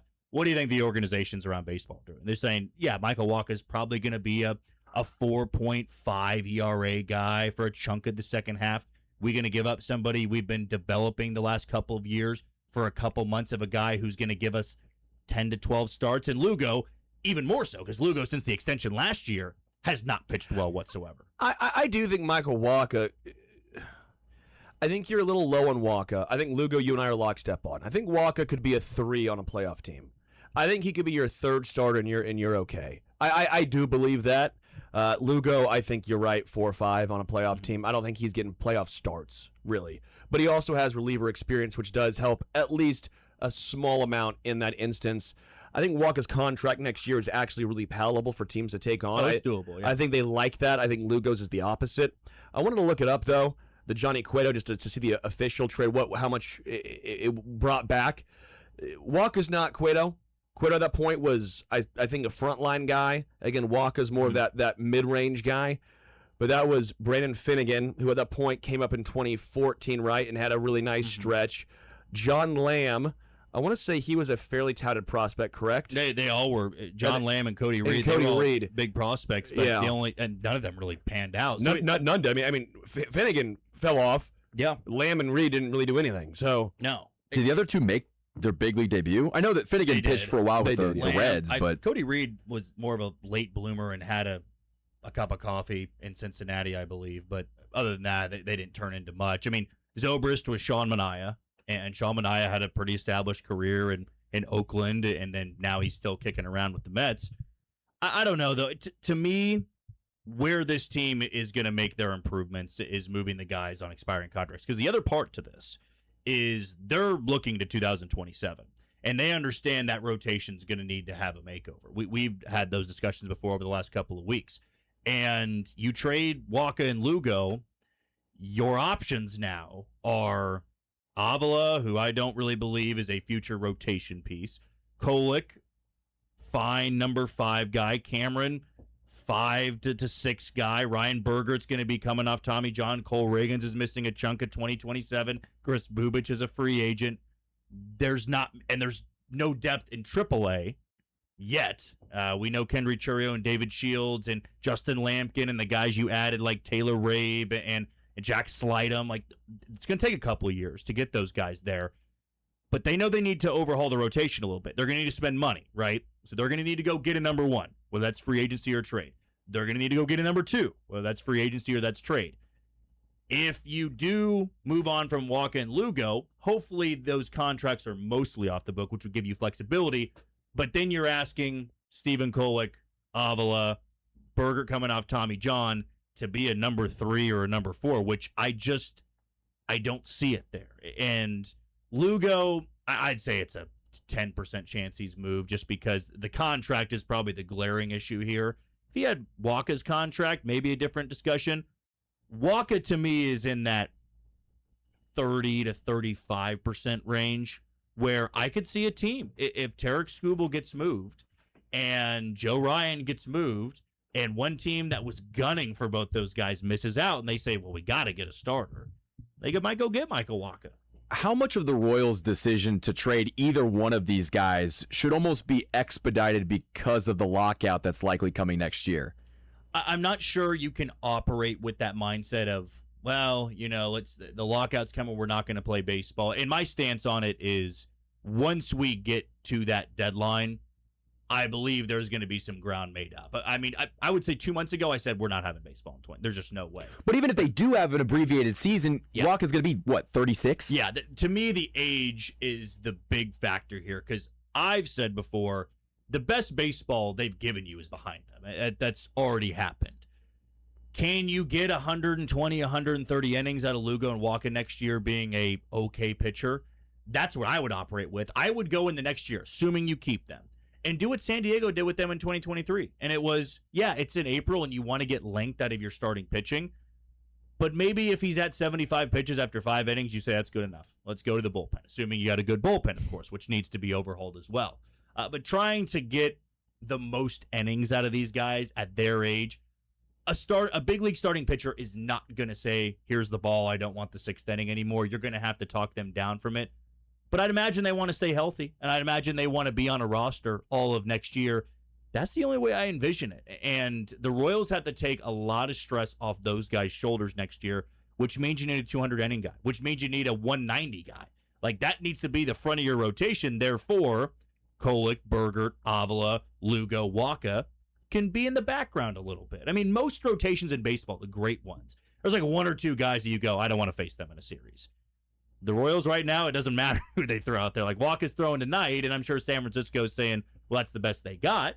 But everybody else is kind of a toss-up at this point on what they give you. So we talk about how, so Waka and Lugo might not be affected by the labor strike coming up, but how does that impact free agency in an offseason where we're talking about how they need to sign 3 or 4 bats, overhaul the bullpen, a couple different starters? Is that a trade opportunity, or is it going to have to be when they do figure out the strike, they just address free agency after that? It's a great question, and I would say that, if you want the guys that you want to get, like the Royals the last 2 off seasons have said, we're going to see how the market plays out. And most teams, payroll-wise, in the bottom 15, like the second half of that, they do want to see how the market plays out. Teams like the Mets, the Phillies, the Yankees, the Dodgers, the Padres, they go, here's the money. We want this guy. We're going to go get him. The Royals will need to be aggressive. If you want one guy I've got my eye on a little bit that I feel like could really match their price range would be Casey Mize, the Detroit Tigers. And a big reason why is that the Tigers have to worry about Tarek Skubal. I don't see him signing back. They got to worry about Jack Flaherty. They got to worry about Casey Mize. The Tigers could also say, 0 chance we get Skubal. We're going to go pay Casey Mize because he's been really good this year. Jack Flaherty, they'll let walk because he's been largely disappointment this year. But those are the type of guys you've got to find. Shoto Imanaga. who's going to be coming into free agency from the Chicago Cubs. It's another guy that I have my eye on. He hasn't been fantastic since 2024, but there's not really a guy outside of Tarek Skubal in that free agent class that you say he's going to be a Cy Young finalist. In the same way that when they signed Lugo and Waka, nobody could have envisioned that Lugo was going to throw 200 innings and be a Cy Young finalist. But you got to find those areas of, oh, maybe because of an injury in 2025 and not as many innings in 2026, less mileage on the guy. Let's go give him that contract right off the get-go because that lockout's going to happen, right? I expect the lockout to happen a month into the offseason. How long that lasts, I guess we'll see there. But if the Royals want to get somebody and say that's our opening day starter, I'd act quickly. I wouldn't wait until the lockout ends because that's where you lose all your power and your leverage. We don't know when it ends. So if you're saying, well, we'll see how the market is after this thing's over, you don't know when that's going to end. What if it ends, right up into spring training, and then there's a flurry of moves that have to happen because you'd have to push back the regular season, of course. They wouldn't just say, spring training, free agency's over, none of these guys have a landing spot. Everybody then would be open to this market. And it's kind of like a feeding trough for pigs. And the Royals would be the runt, as they've been more than a few times. If you've got these big pigs going to the trough, like the Dodgers and the Yankees, and they're going to say, we've been waiting for a couple months. We've been putting the names on the board, and we like who we like, and we know where our money is, and we're going to go get those guys. And the Royals don't want to be in that position come February, March. And that's why I think by the trade deadline of August 3rd, we're going to have a pretty good idea of what 2027 could look like, because if they hold on to a couple arms, then that pretty much indicates what the rotation might look like outside of a trade or maybe a lower-end free agent signing. But we're going to take a quick break. On the other side of this break, I want to talk a little bit of Chiefs football and who might be not a breakout player on the Chiefs offense, but had the best offensive season. You're listening to The Zone on Sports Radio 810 WHB.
in Royals baseball so far on this show. But I wanted to address a poll that I put out on the podcast, KC Sports Report. We had over 2,500 people vote on which player will have the best season on offense for the Chiefs. So not a breakout player, but who might have the best statistical season. I put 4 options. Maybe it's somebody else. Maybe Stu or Jack have a different answer. Xavier Worthy got 15% of the vote. Rashee Rice got 12%. Kenneth Walker got 69% of the overall vote. Nice. And Travis Kelce got 4%. So instantly, my reaction to this list is clearly there's a lot of hype and excitement around Kenneth Walker, and there is an element of the unknown with Kenneth Walker, where fans are excited to see what he can do, but maybe a little unrealistic in what they think he can actually provide. I was a little surprised to see Travis Kelce get 4% of the vote, because I think just with how they're constructed and the question marks at the wide receiver room, there is a chance that Travis Kelce is leading the offense again as a receiver. And I don't know if they're really set up to be a very good offense if that's the case. So the question one more time is basically who is the leader or who will be the... Who will have the best season for the Chiefs on offense? Maybe it's... Kenneth Walker. Okay. I don't think it's particularly close. Oh, Creed Humphrey, if we were going to count offensive Well, we'll linemen, say but skill player. I think it's Kenneth Walker. I don't think it's particularly close. It better be Kenneth Walker. If it's not him, that means he was injured. I think that's what it comes down to. I think as long as Kenneth Walker plays, he will be the most influential part of the offense, not named Patrick Mahomes, clearly, right?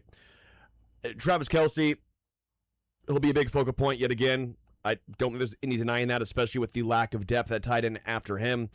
Wide receiver, I think Worthy and Rice can help play off each other. Tyquan Thornton, I think, can be a nice little wide receiver 3 for this team. But to me, I'm really looking at Kenneth Walker. He will be a game. The run block last year for the Chiefs was not bad. No. It was the running backs that were bad. Yeah, to me, it's Kenneth Walker, and I think I think the 69% are correct. Just so we don't have to go around the table and say Kenneth Walker, Kenneth Walker, Kenneth Walker. I do believe that statistically he's going to have the best season, but I'll throw a name in there that you won't really have the numbers like rushing yards, touchdowns to show for it. I really think Josh Simmons is going to have a breakout year. We just said no offensive line, Jack. You know what? Let's open this up then. I actually missed that part. He goes I was skill looking at the player. camera. I said Creed Humphrey. Fine. Okay, I'm gonna give skill player then. We can open it up. I don't want to do Kenneth Walker because I feel like we all need to have different names here. I do think that Worthy is going to be the one that probably. I mean, look, the bar is low right now, which it shouldn't be, because his end of the 2024 season was really good. Like, we saw him start pumping out 100-yard games, did it in the playoffs. Yes, that blowout loss against the Eagles, a lot of it was garbage time.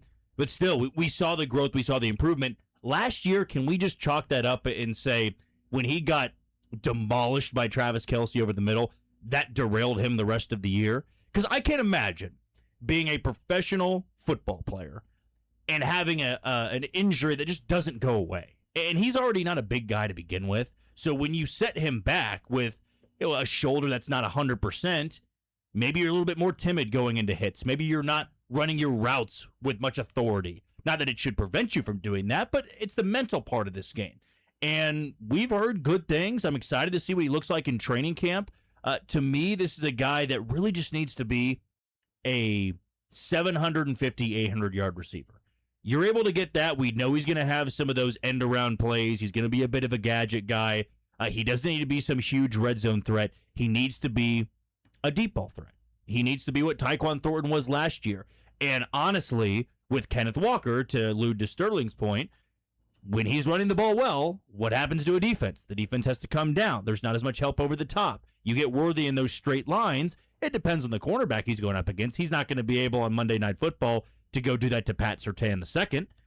But against some of those lesser teams to build the confidence, I think it takes a big game or two in the first 5 weeks for him to go, okay, second half of the season, we're going to see what he did in 2024. And think about how great that would be for this offense. With a good running game, we'll see with Rashee Rice what he's doing at that point. With Travis Kelce being a security blanket for Patrick Mahomes, a good offensive line that we can't pick them, I believe that would be great for the Chiefs. And honestly, he's still a first-round talent, and I'm just not going to give up on a guy because of a year that seemed to be a bit derailed by injury.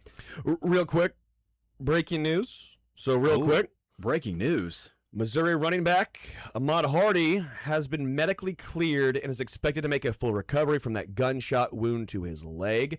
His timetable still remains unclear, but Great news. That's great. It's great news. So I would assume then that he's not still in the hospital. I guess medically cleared. I guess he's good to go. But it says the return I'm to curious when that return date would be. So his return to play protocol, Drink said today, could take between 5 to 8 weeks. So there's no guarantee, though, on when he's going to play. But The beginning of the season is a little over a month, so that The 5 weeks is on timeline, but I would probably say it'll be closer to the 8-9 week mark. You don't want to rush it's a him. gunshot wound for a guy I who would say you want to take as much time as possible. SEC play would be my guess. Yeah, and the fact is, you do have Jamal Roberts, and this is a guy that is going to be an NFL player. Both parties need to try and come to some sort of reconciliation as far as when the timeline would play out for him. But just amazing for Ahmad Hardy, an unfortunate, unlucky situation. But thought that was great news that medically cleared and expected to make a full recovery from that gunshot wound. Again, 5 to 8 weeks as a return to play protocol, according to Drink. And that's fantastic news because even if the 5 to 8 weeks is being generous, there's a chance that he plays in 2026. And I don't think that a lot of us thought that after he initially got shot and he was in the hospital that we weren't thinking about his timeline to play in 2 months. We were thinking, okay, is this going to be 4 to 6 months? Does this take him out an entire year? What does that do potentially for his draft stock? It still could affect it, but it seems like he is going to be able to at least get back to action sooner than initially expected. But I want to get back to your point on Xavier Worthy because I think he gets a lot of props for being tough, and he's a very tough player. But I think you're going to start to notice, because I saw it a lot his rookie season, I saw it a lot last year, he popped up on the injury report a lot. And he played through it. All these guys are playing through injury, but he's 165 pounds. He's in the NFL because he's extremely gifted and has the ability to burn guys deep. He's got that speed factor, but he was on the injury report with an ankle injury or was a shoulder injury. I worry that as he accumulates seasons to his NFL career, those smaller injuries are going to add up. And if he's on the IR, or not IR, but if he's on the injury report, every single week with something different, how much does that take away from his ability to produce on Sundays? Not play on Sundays, but produce. And that's why I was surprised to see that Xavier Worthy got a higher percentage of the votes than Rashee Rice. Because I would argue that the way that they have constructed this roster, Kenneth Walker should be one of their top options offensively. You're paying him to be.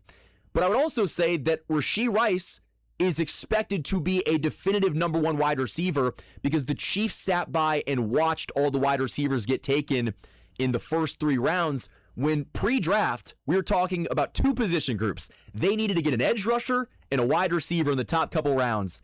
They waited until pick 40 to get that edge rusher. They didn't take a wide receiver till Cyrus Allen in the 5th. I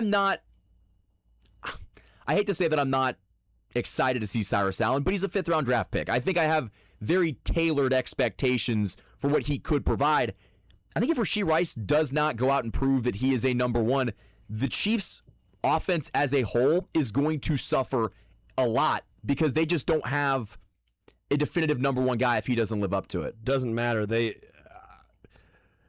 won. It's not the way you have to do it, but they've won Super Bowls with MVS and Kadarius Toney and Sky Moore and McCole Hardman and Juju Smith-Schuster as their guys. And it's funny, but I looked at those stats, and while the wide receivers themselves were not putting up 1,000-yard seasons, Travis Kelce was a 1,200-yard option. Well, obviously, there's always going to be some nuance when you had Travis Kelce, but I would say talent-wise, Worthy and Rice are far and away more talented than any other receivers in the list I just named. I don't think it's particularly close.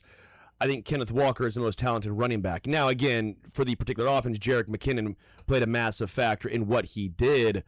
I know Travis Kelce is not the same guy that was a 1,200-yard receiver, but I don't think you have to have a quote-unquote wide receiver one. you have to have a wide receiver too. When you have Patrick Mahomes, you have to have a legitimate wide receiver too. I think Rice can be a legitimate wide receiver too. I think Worthy can be a legitimate wide receiver too as well. I think we've gotten so caught up in the wide receiver one conversation when there's maybe 10 of those guys in the NFL. Yeah. Right? I mean, do we think how many? It's like aces, right, Jack? In baseball, every team has a number one starter, but how many teams have aces?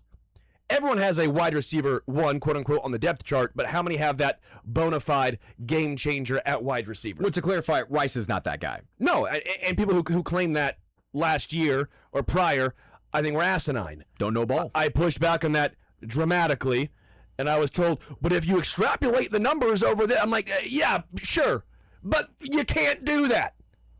You can't do that's not how it works. Stop extrapolating and look with your peepers, people. He's not a wide receiver one, but he is a really good wide receiver. We can have some nuance here. He is a wide receiver two. I just think that we've gone so far and lost the plot of, well, it's unfair to Patrick to not give him a wide receiver one. Well, no.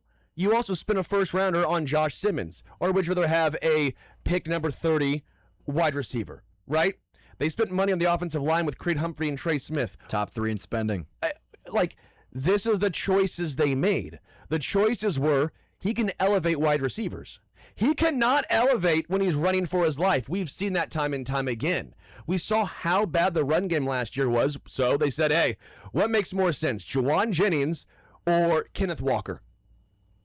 Kenneth Walker's going to elevate this offense more than Juwan Jennings is, correct? Can we all agree with that? Yes. Oh, yeah.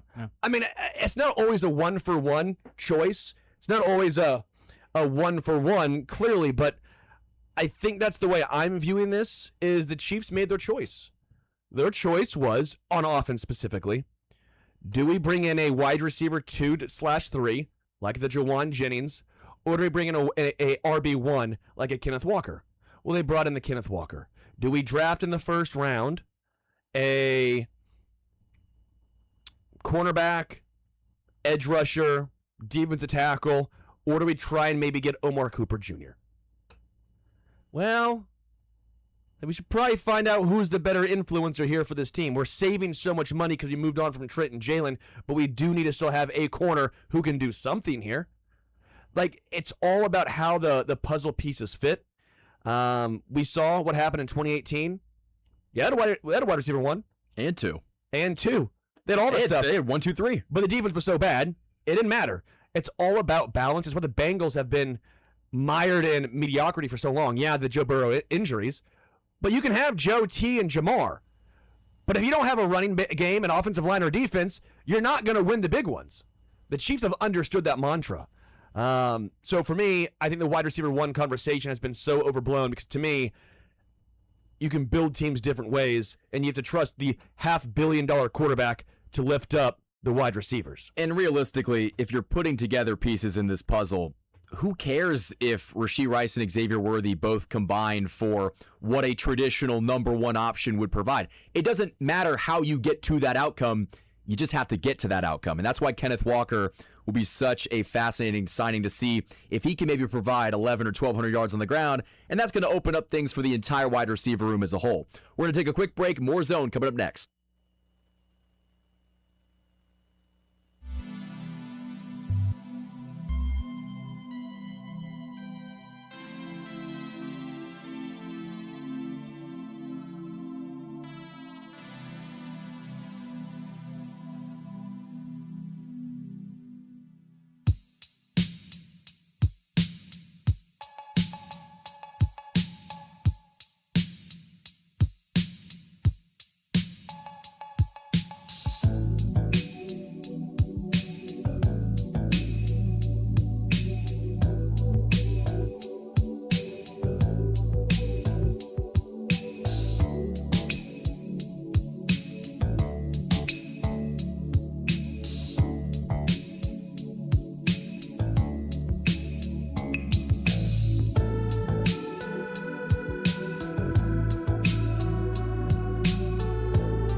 Hour number 2 of The Zone. Joel Penfield of KCSN coming up next. Kind of putting a bow on that conversation. Sterling, is there an overall offensive player you think might be the breakout guy in 2026? Breakout. I think Josh Simmons is the answer. If you said best player on offense, it still might be Creed Humphrey. I think Creed Humphrey is far away the best player compared to anyone else in the NFL. As far as like center to center, like 1 to 2. Patrick and Josh, I'm taking Patrick, but okay, 1 and 2. Creed, and then who's number 2? Is it Linderbaum? Probably Maybe. Linderbaum. And there's a gap between those two guys. Correct. You still take Creed. I mean, there's a reason why he was the, 3rd overall interior offensive lineman in football? Correct. Best center? Yeah, I'm taking that guy every single time. Joel Penfield coming up next.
Joel Penfield of KCSN, One Royal Way podcast. Joel, how we doing, my friend? I'm fired up. Coming from the break to Jet. Yeah, well, Deebs is actually back there with the tambourine stuff. That Deebs, what he does is he takes out the tambourine in songs and he brings one back there.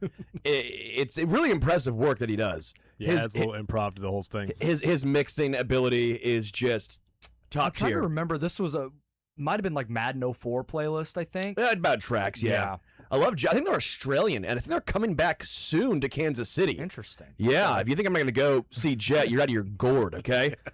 He's come back to Rage Against the Machine, Chili Peppers, Jet. I think Deebs has taught me that I got to come back with some better music. Correct. We got to get away from these generic, safe music liners that, hey, when I started this job, producing this show, I was told these are the songs you play. So I was like, okay, these are the songs I play. I say no. I like that. By the way, when was the last machine you've raged against? I don't know, the computers whenever it lies to me.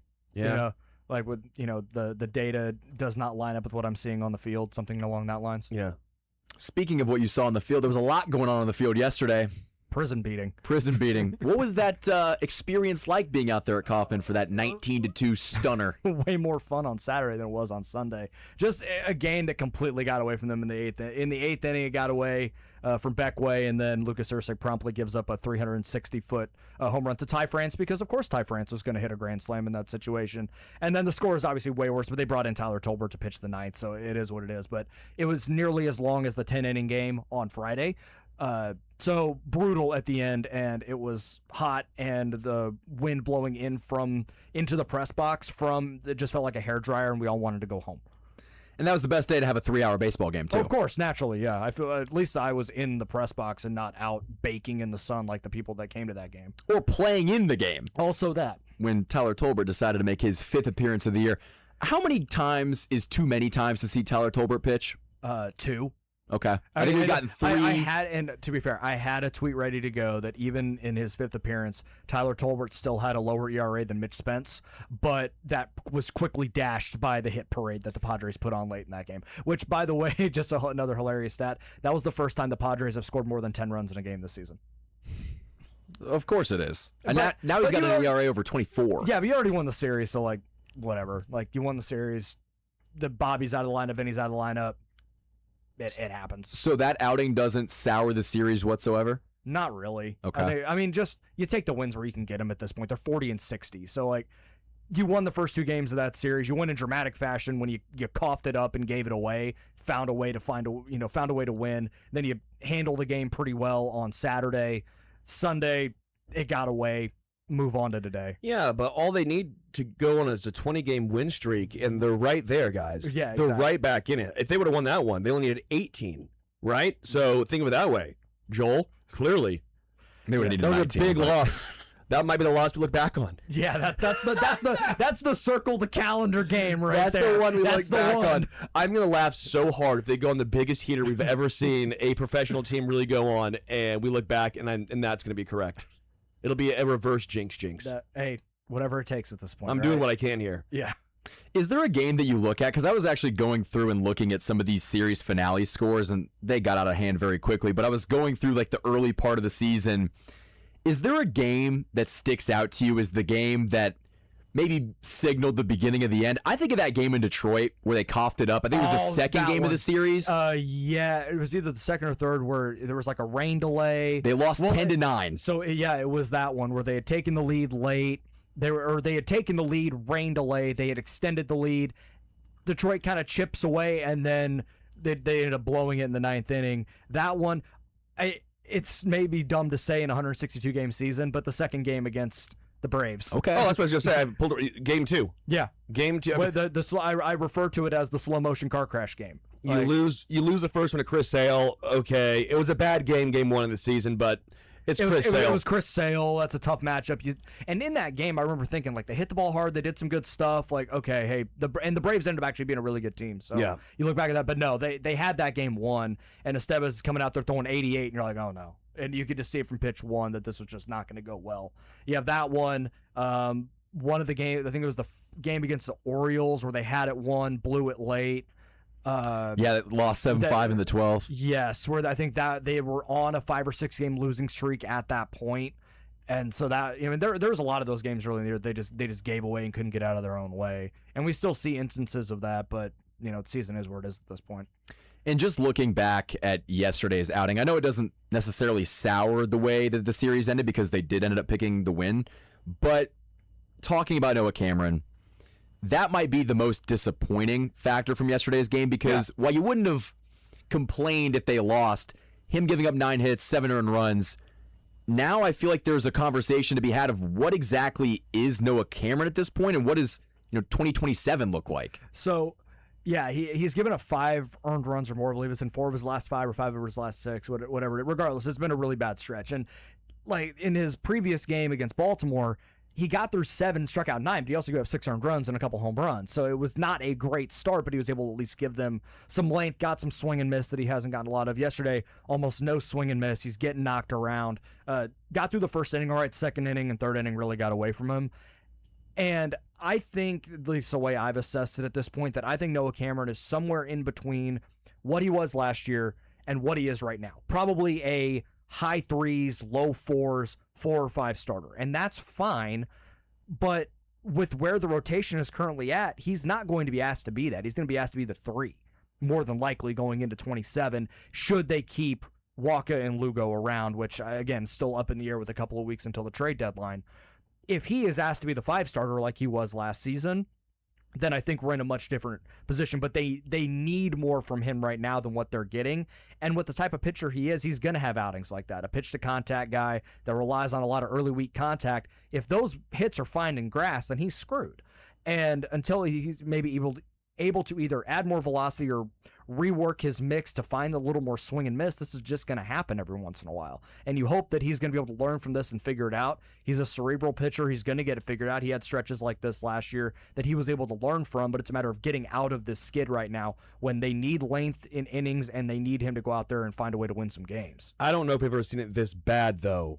Right. Well, obviously, we haven't seen this consistently in 24 games, but it is a situation where I've talked about it where I thought the Royals should have traded him in the offseason because I don't think he was this guy, a 2.99 ERA guy. But I think a lot of teams probably saw the same thing. It's not I think a lot of the way we color Noah Cameron's season last year, where he finished 4th in Rookie of the Year, was he had a really good ERA. But the FIP was not lining up with that. A lot of the expected numbers did not line up with that. So you knew there was going to be some regression. You just didn't expect it to be ballooning to a 5.3 ERA and being a guy that, you go out there and it's like, man, if he's giving up some runs early, like we're in trouble here. In 19 games, he's had 6 where he's given up 5 earned runs or more. That's 30 of your games giving up 5 earned runs or more. It's not great. That's not. You're not giving your team a chance. No. Right? I mean, how many quality starts does he have this year? He had a stretch of I think 4 in a row, I want to say. And to begin the season? Well, he had a couple in the middle in the beginning of the year, and then he got knocked around a bit. And then he had it settled in for about 4 or 5 starts. I think he has 5. I think he has 5 total. Yeah, because he had 1 in the first month, really. We had 6 in the third, 3 runs. A couple starts later, he had 6 3 runs. Back to back, and then he had 6 0 runs.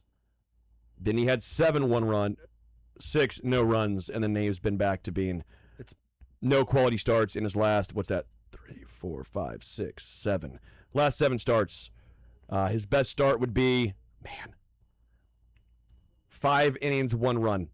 Yeah. When he threw 105 pitches against. That was against St. Louis. Phillies. Phillies, yeah. He was pretty inefficient in that game. But so, but that's. I don't think he's a 5.27 guy. You're right. No. But at some point, he's probably closer to the 5 than he is the 3. No, I think he's anywhere from a 3 to a 4.1. And when you expect that out of a 5, when that's your 5. But how many 5s can the Royals possibly keep on their start? No, so that's the thing, though, and that's the tricky part of this. That if it was like the rotation last year, and you're asking him to be your 4 or 5, and that's what you're getting, you can deal with that. But when right now Noah Cameron's expected to be your 3 essentially with Walker, or maybe even your 2, considering where Seth Lugo is at, it's untenable. but that's unfortunately the hand that they are being dealt with the injuries that they've had on the pitching staff. Because his fielding independent this year is 4.15. Right, and that's Which, by the way, which makes you you would believe, But absolutely. But then his expected ERA, which is just different metrics, underlying wise, is 5.03. Right. It just depends on what you weigh when you're looking at coming back to the mean, whether you're looking at FIP or expected ERA. I don't know which is a better indicator. That's maybe something I can look up at another time. But he's not a 5 ERA guy, I don't think. I think he's too good for that to be the case. But this is obviously a stretch where there's a lot of concern. Do you think he'd be sent down to the minors? Jack had a good point earlier. If the Royals were healthy right now on the pitching staff, you think he'd be in AAA? I think so. Yeah. But Bergert's on the shelf. Kolek's now on the shelf with a flexor strain, and flexor strains are concerning because that is often a precursor to elbow problems. Don't love to see that. Bubic is hurt. Reagan's is hurt. Like Mitch Spence is terrible. Like you have almost like all that depth that they attempted to create, which was a good process, just blew up in their face with all the injuries.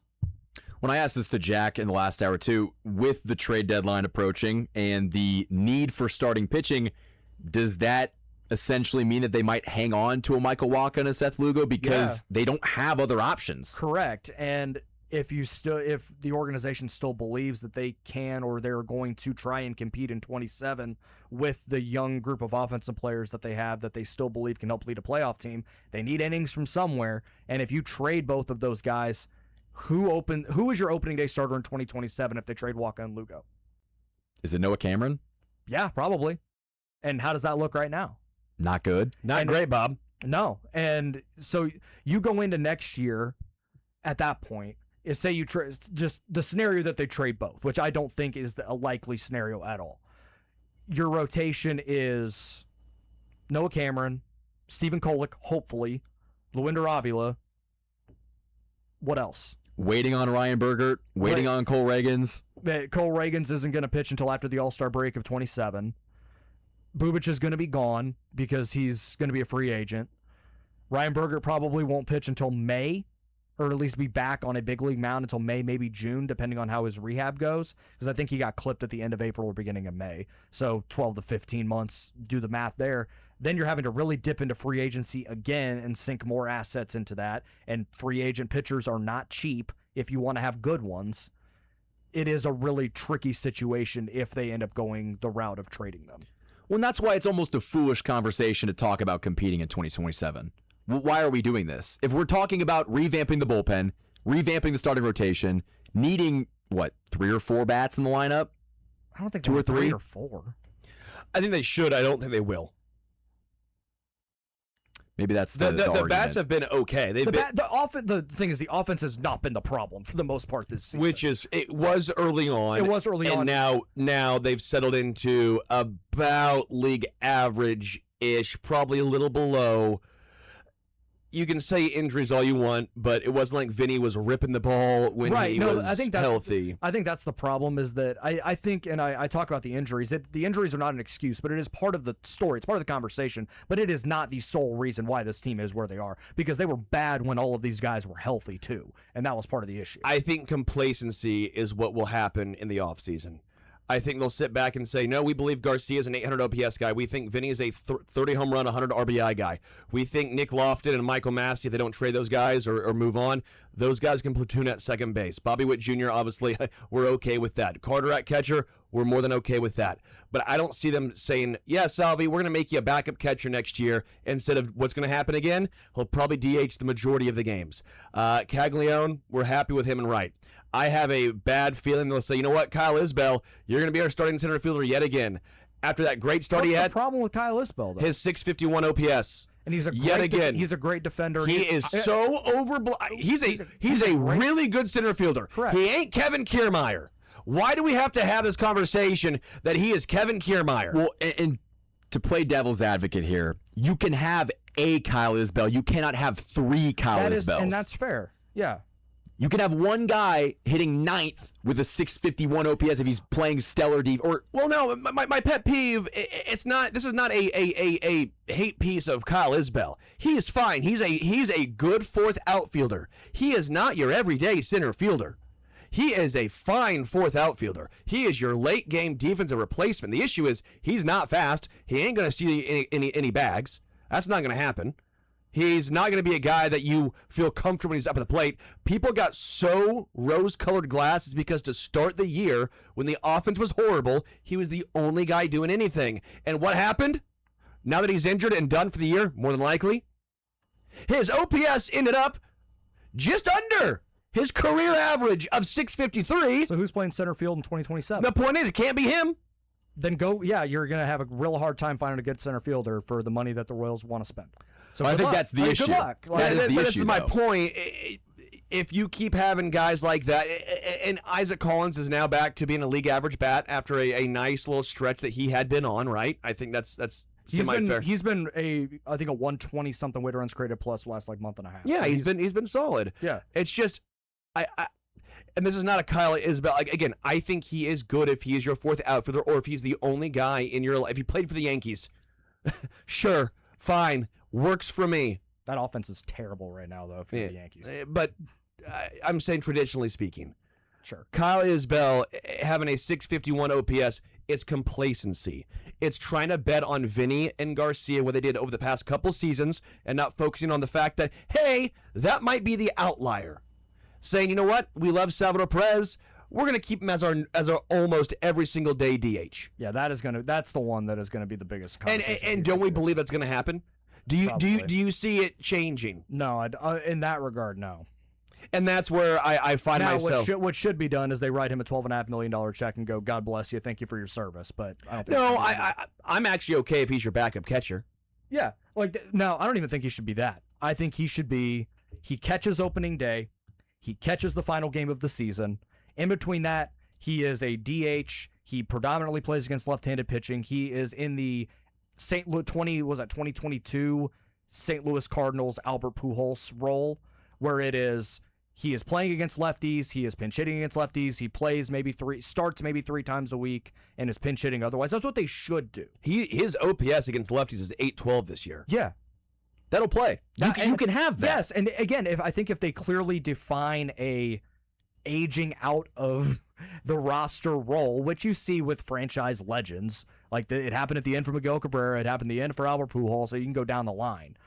If they lay it out that way and they sign a backup catcher of some sort for Jensen, and it really is just a Jensen and whoever the backup is tandem, then that's why I'm okay with if Salvi's actually your backup, because if he's in that Freddie Fermin sort of role, yeah, I'm okay. That means it's a 70-30 split of Carter Salvi, and against lefties you have tough lefties, and you can move then Carter to DH for that day, or you can sign a legitimate DH as well. There's multiple ways of going about it, but I just find myself, and maybe it's because this is what they've shown us, disappointed already in 2027 because they're going to almost run it back.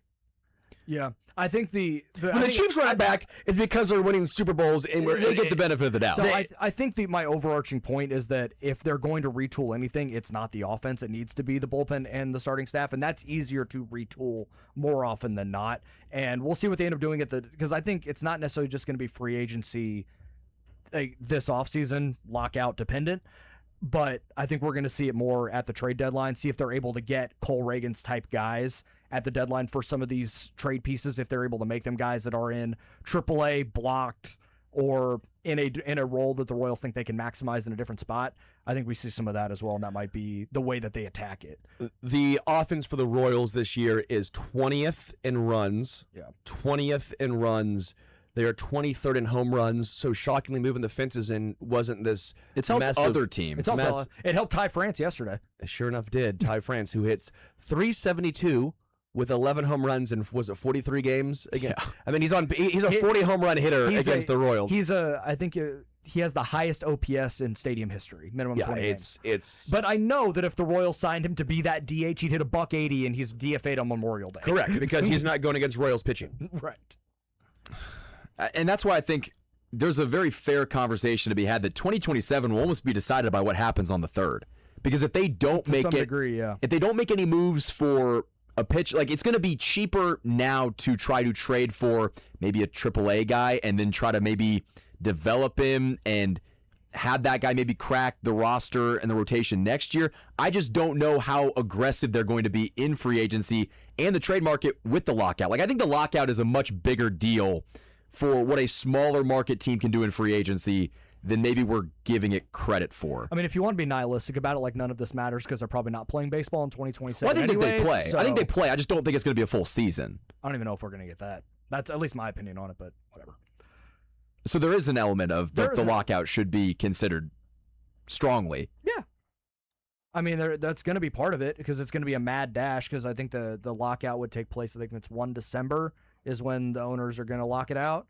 And then, so you'd essentially have a month to try and add if you want to go that route. And then who knows what the season looks like in 2027 if we want to get existential about it. And then lockout ends, spring training or workouts begin, and then it's just a mad dash to try and do it because if you look at the 2022 free agents, I mean, it was bizarre and it happened really fast. Like Chris Bryant signed with the Rockies out of nowhere. Like that was the weird. I mean, you look at the free agency class, it's just odd because of how quickly it all came together. Well, getting back into what they need next year, because I said maybe they need 3 or 4 bats. You disagree. I don't think they need 3. I think they need at least 1 or 2. 1 or 2, and where at? Outfield, corner outfield? I Left guess field? I guess it depends on what they do. Because I think one of their biggest trade chips, and we talked a little bit about this off air, is Massey. With 2 years left, he's a league average hitter, a really good defender at second. Second base is a black hole for a lot of these contenders. You may be able to get a team to be a little aggressive and maybe pay up a little bit for his services. If they do that, then maybe you can shift Isaac Collins, who has experience at second base, and you can make him your second baseman. If he's your second baseman, 8-hole, 9-hole hitter with what he's doing offensively right now, you handle that, and then you try and go and attack corner outfield again in free agency or a trade. Okay, so it would be like a left fielder. Yeah, it'd be a left fielder. Because again, and if you're able to go and get a semi-decent left fielder that can handle some offense, then having Kyle Isbell in center field is a much more tenable situation. And it would be Kyle Isbell on a contract year as well. So we'll see. What does that mean? Is it Is he undefeated? hit 651? Contract year is undefeated. Oh, he'll hit 652 then. OPS. I think that is the concern, that if you have a Isbell playing center field and you also have Lofton playing second, that's 2 guys that have some upside offensively, but No, they don't. they're 8-9. I don't think Lofton's ever going to be an everyday guy. I think he's forced into it now because of the injuries. But if Nick Lofton is playing 2 or 3 days a week and he's a pinch hitter against lefties in certain situations, like there is a clearly defined role for him in that regard, and I think he can be fine in that role. I have no issue with Kyle Isbell and Nick Lofton on this team. They just can't be your everyday starters. I think there's the disconnect. I think if there was a Why are we saying the 20th in runs scored is good enough? I'm not saying it's good enough. But Then they I just would don't need know- more but than the problem is I 2 don't bats. know where you go to find a new center fielder. Those are very rare on the trade market. The only guy that you have in the system right now, Rockefeller but he strikes out 30% of the time in the freaking Texas League. and Kyle Isbell doesn't? No, Not in he the strikes out Texas less League. than 20%. Not in the Texas League, of course. But no, obviously. Kyle Isbell strikes out less than 20% of the time. Like if Rockefeller's striking out 30% of the time in the Texas League, what's he gonna- 22.4%. Okay, regardless, that's fine. Whatever. That you can handle that number. Because what would that number be for Rockefeller in the big leagues? 38? But would he take a 30? walk? I don't know. Because we know Kyle won't. Certainly not. We know his career on base percentage is Probably what, like 280? 289. There you go. Yeah.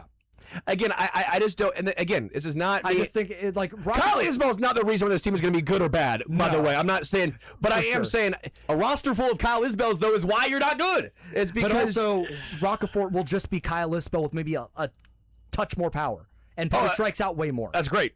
And he's going to strike out way more. And you're going to be way more infuriated by him than you will ever be Kyle Isbell. Can he steal bags? Maybe. But again, I don't know if he's going to get on base enough because he's going to strike out so much.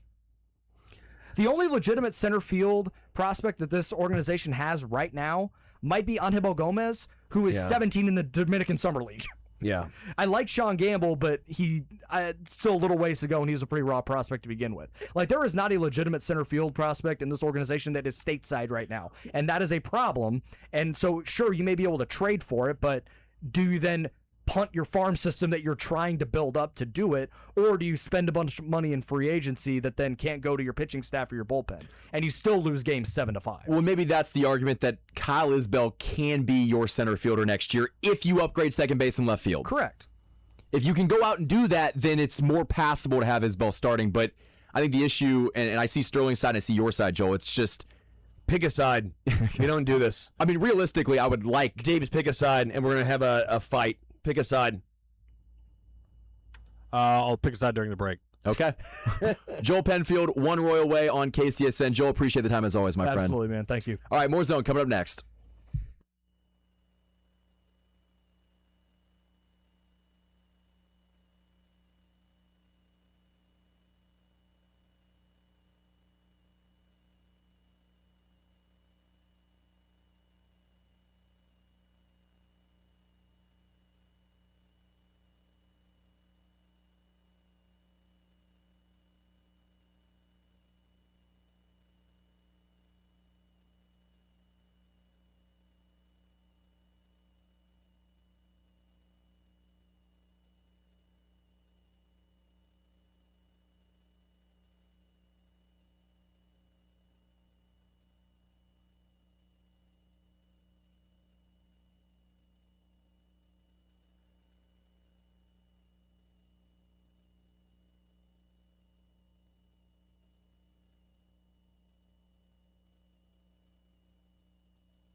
see Sterling Holmes, Deebs running the operation quite well, I might add. Hey, Deebs, you having fun back there? Yeah, we're fighting through a little bit of a What are you headache, fighting but through? we're good. What are you fighting through? Is this Deeb's We're all flu good, game? man.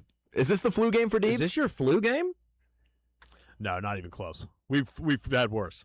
We've had worse. We've had worse. There's definitely some Sundays in college where I was having my flu game, sitting on my couch watching NFL football. But glad to see Grow Deebs up. powering through. I know Stu's had a couple flu games here on air. No. None whatsoever. You're just too much of a gamer to even recognize. I'm a that's what gamer, happened. yeah. I'm gonna show up every damn day. I'm supposed to be gone today. I was doubtful. It's true. Yeah, look Were at you that. doubtful Deebs- or questionable? I was doubtful. I was downgraded to doubtful, and all of a sudden, I said, you know what? I almost cussed. I'm gonna bleep and do it. What would Stu's a gamer? What would Kobe do? I'm not one of these new NBA players. I'm not sitting out.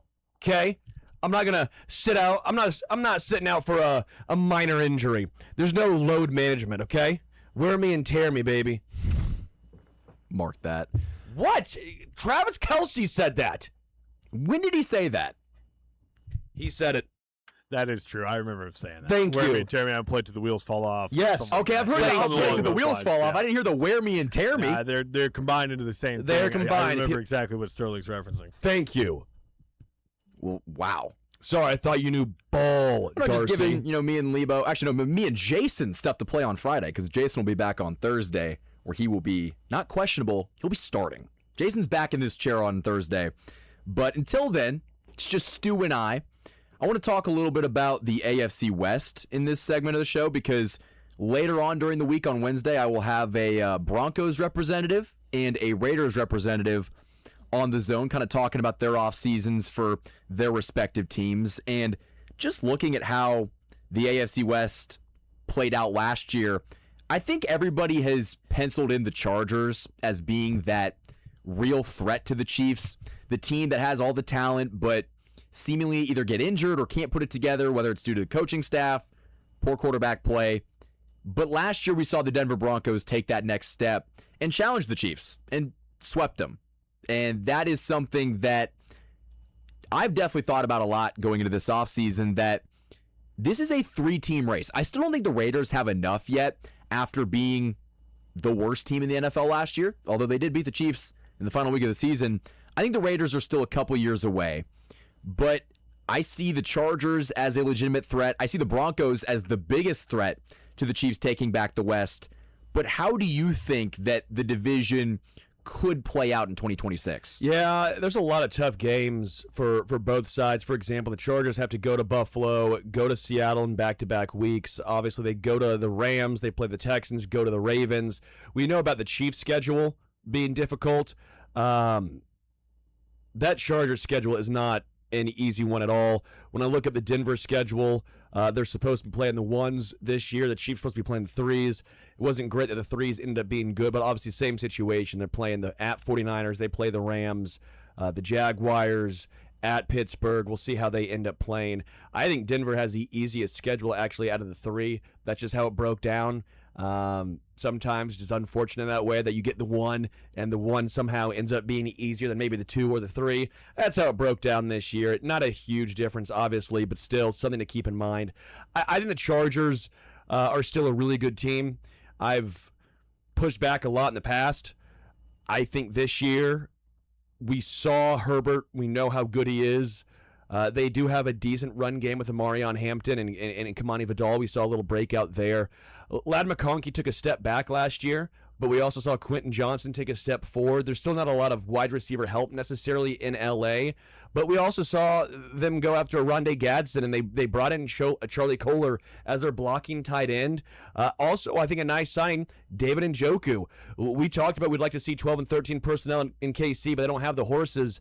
They do in L.A. They will have the ability to go 12 and 13 personnel with the Chargers. A lot of play action, which Herbert's very good at. They can run the ball very effectively as well. And then obviously a big news is Rashawn Slater, Joe Alt, both should be back. That's probably the best tackle bookend in the entire NFL. The inside's not quite as good. Obviously, they brought in Cole Strange. They drafted Jake Slaughter fairly early on.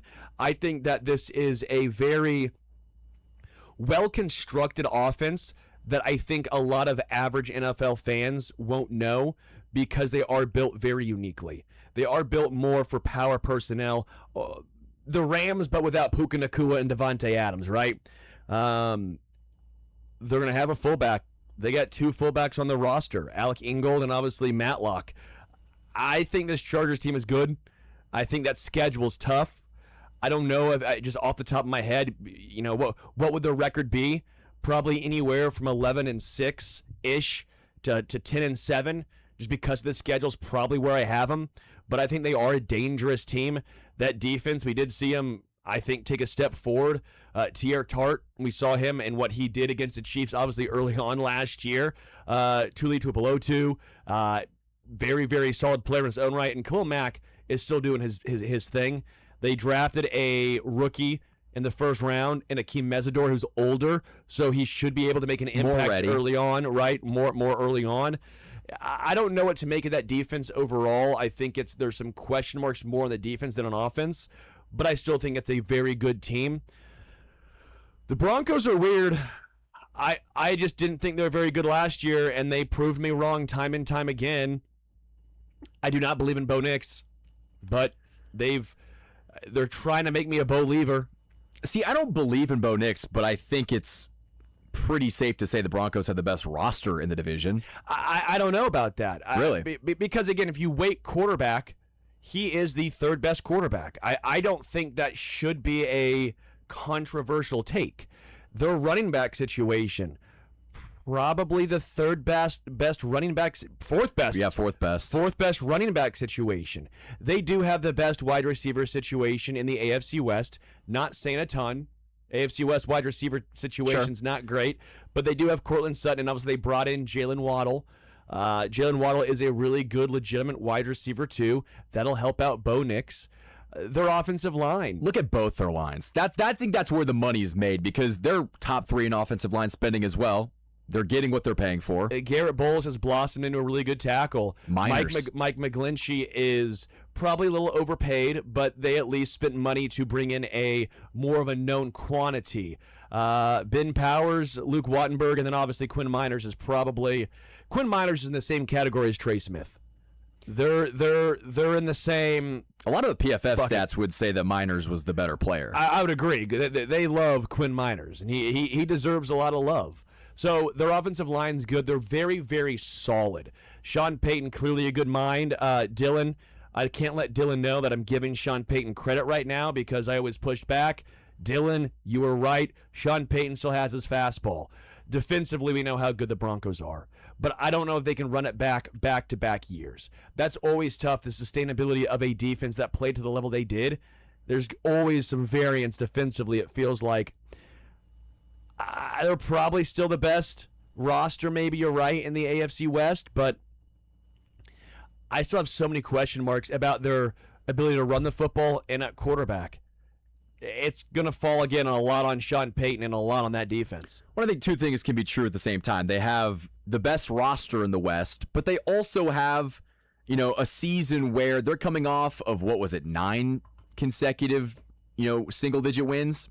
Those are going to come around and revert back to the mean. It happened with the Chiefs last year. All those one-score games eventually got flipped, and the Chiefs were on the losing end of those. I think the Broncos are going to come back to the pack in terms of those one-score wins, but I do see their roster as good enough and their schedule paired with that roster to maybe rack up some early wins where if they're leading the division and the Chiefs and the Chargers are playing catch-up with their schedule, I don't know if they're going to relinquish that lead. Well, their schedule lightens up throughout the season. Their first 6 games are the tough ones. At KC, the Jaguars, the Rams, at San Francisco, at the Chargers, and then Seahawks, whatever your thoughts are on them. They'll look different. But then they obviously later on get at the Panthers, they get the Raiders, they get at the Steelers, they get the Dolphins, they get at New York Jets, they get at the Raiders, then the Bills.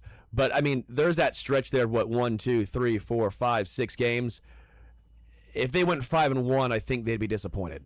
You know, and it goes back to the old question, would you rather start your season off with a gauntlet or have that towards the middle or end where you're more defined as a team? Because the first month of the NFL season is weird. You might see a team that gets really hot to start because the other teams are trying to figure it out. And so if the Broncos are able to put it together early and rack up some wins, or let's just say that they don't, they've got that schedule to fall back on. Yeah, and it looks like they have a Week 10 bye as well. I mean, that's what's so funny. And again, this is not the NFL wants the Broncos and they're tired of the Chiefs. There's no conspiracy theory in my mind. It's just that they got a little lucky. Little schedule makers odds. Well, it fell their way. And that's life. I mean, that's football. A lot of the times in the past where the Chiefs got criticized for having those maybe schedule breaks, it's just because of how the schedule ended up falling through. Like, I think the Broncos on paper should have had a more difficult schedule with playing the teams that won their division. That's just not really how it stacks up in 2026, and that's okay. Then the Raiders, I think, are interested. I thought the Raiders last year were going to be better because I thought they had the adult in the room. They brought in Geno Smith. Grandpa in the room. They brought, correct, Pete Carroll. I thought, okay, this makes sense now. Well, now they got the head coach. They obviously drafted Fernando Mendoza. They bring in Kirk Cousins. Whatever your thoughts are on him, I think he could be, again, a stabilizer. Ashton Genty couldn't do anything last year because when you're that bad, a running back does not help you. But as you improve this year, it should help a little bit. They still have no real wide receivers that stand out. Trey Tucker, fine, probably wide receiver 3. Jalen Naylor, a fine wide receiver 3. I wanted the Chiefs to get Naylor, but still he's more of that Tyquan Thornton-esque type of guy.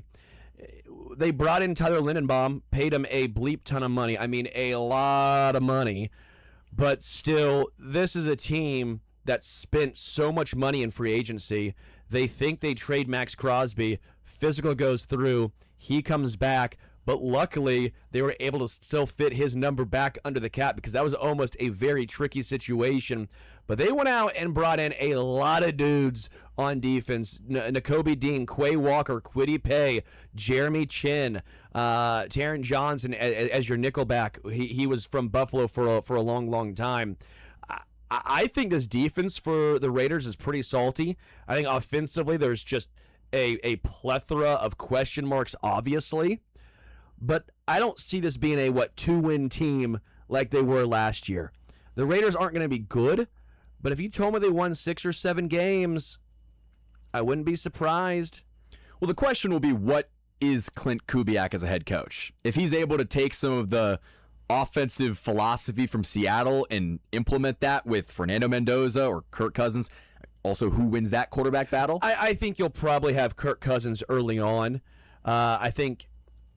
I don't know when that switch would happen, but I think it'd behoove the Raiders to let Mendoza watch a little bit. Although Mendoza looks like an NFL-ready quarterback, right? Doesn't look like he's going to need a long ramp-up period, but I just think we see so many times a little wait can do a quarterback some good.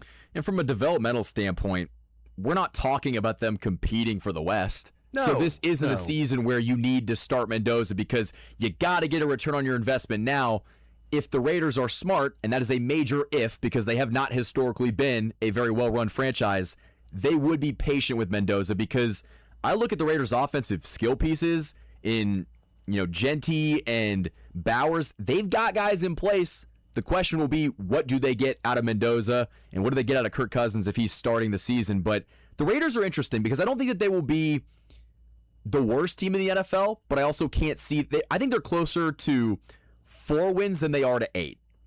And so if they're around 5 wins, I mean, what did they finish with last year? Had to be 2, and one of them was the Chiefs. I do think that their schedule, it's all predictions, right? We're doing predictions now. But the AFC West, you play the Dolphins, you got in the Jets this year. There's some things that fall your way. But again, they play the Bills, they play the Rams, they go at 49ers, they play the Seahawks. They'll have some easier light-up games with the Titans and the Browns and the Jets and the Saints and the Dolphins. But I think maybe why I'm higher is I thought they had a decent draft. I know Mendoza, you couldn't really mess that up, but like Jermod McCoy falling to the 4th round, If he's healthy. perfect time to take a shot on that guy, right? That is the perfect time to take a shot on that dude. Mike Washington Jr. is a backup running back to Genti. To Genti. I'm like, it's a pretty good spot to take. I'm like, again, I don't like giving the Raiders or really any team in the AFC West any credit. I'd prefer to rip on them. But I didn't see a whole bunch of dumbassery that we've seen in the past from AFC West teams. It's first year Clint Kubiak. It's, what is it? Is Telesco the GM in? No. It's Spytek. It's John Spytek, yeah. who's the GM in Las Vegas. It's his second draft. So we're going to find out a lot about the Raiders, and I don't want to overshoot by saying they're going to be better because I was a little skeptical last year, and they were worse than I thought they were going to be. I didn't think that they were going to be a 6 or 7 win football team last year, but when they won 2 games, I think even I was surprised to see how much of a dumpster fire they ended up being. So final question before we go to break. Who do you think will be the biggest challenger to the Chiefs in the West? Broncos still. I hate saying it. I do. I think the Chargers' schedule is harder.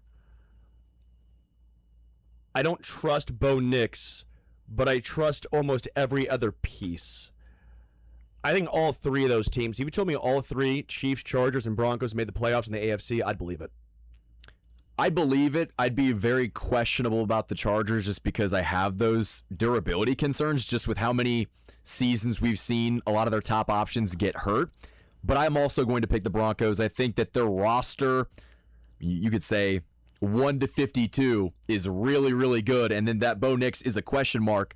But Sean Payton has worked magic with him. And I'm not saying the Broncos are going to win the division, but when talking about teams that are going to be tough matchups that the Chiefs are going to have to go through, I think the Denver Broncos are number 1 on that list. But we're going to take a quick timeout and wrap up hour number 3 next. You're listening to The Zone on Sports Radio 810 WHB.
Wrapping up hour number 3 of The Zone on Sports Radio 810 WHB. Mick Schaefer coming at you in the 1 o'clock hour. We'll play a little Learn Funniest Best in that second segment. The Royals open up a 3-game series against the San Francisco Giants at home. Michael Wacha will take the bump tonight. Could be one of his final starts in a Royals uniform. At least that is the hope. And going back to that conversation, we talked about a little bit with Joel Penfield as well as with Jack Johnson. It's not that the Royals have to trade Michael Wacha or else it is a failure, but it is important to mention this is the highest Michael Wacha's trade value is going to be. It will never be higher than it is right now, and the Royals have got to capitalize on that. Mick Schaefer coming up next.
here with you guys.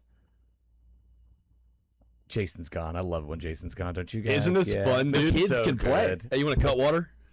Or neutral? You just want to get after it? That explains things. You guys are drinking. That explains things. I was There's been listening no on the way in. alcoholic beverages Good consumed for you. You're the Yet. responsible one. yet. Michael. Deeves is hammering What him are back you, there. 24? Just turned 24. 24, and you are 32, but you act 15. You only turned 23 twice. You only turned 16 about 16 times. I had the realization that I'll be halfway to 50 next year. Shut up. You stupid. That's so dumb. That's When was that realization for you, Stu? just now. Just now? I'm halfway to 50. That's crazy. No, you're halfway to 64. I don't know about that. I do basic math. Aren't you 32? Yeah, but we don't think like that. Oh, okay. What do You we don't think like? logically? No. You think 32 is halfway to 50? About that? About halfway. About halfway. Well, speaking of 64, it might be 64 years till the USA team can compete in the World Cup after watching Yeah. what Spain did to Argentina yesterday. I think that was my biggest takeaway from the finale is just how exciting it was to watch the USA men's team, but also seeing that there is quite literally levels to this game in Yeah. watching Spain and Argentina. And so I guess overall, what was your biggest takeaway from watching the World Cup conclude yesterday? Yeah, well, U.S. is on the third tier, probably, right? I mean, if you put those top 3 or 4 teams on one tier, then there's another tier the U.S. can't touch. And because, I mean, they obviously got owned in their round of 16 match.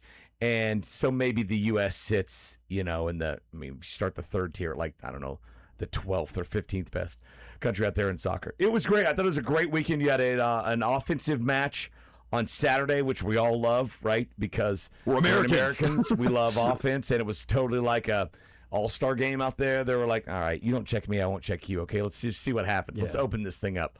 Put the throttle down. And they did. And then yesterday you saw a defensive match. And that second half in extra time, that was a lot of fun. I know they weren't scoring, but Spain was getting a lot of opportunities. And then you had all the drama in stoppage time when Enzo gets sent off with the red card, and then you're just I'm rooting for PKs at that point. I was too. Me Right. too. I thought Messi, I don't know, was that the first 15 or second 15 when he hit that huge bender towards It was the second, I think. Barely over the top, far Dude, post. I almost think it was a pass to the back. It was, yeah. But that became It was dangerous almost- and close. Yeah.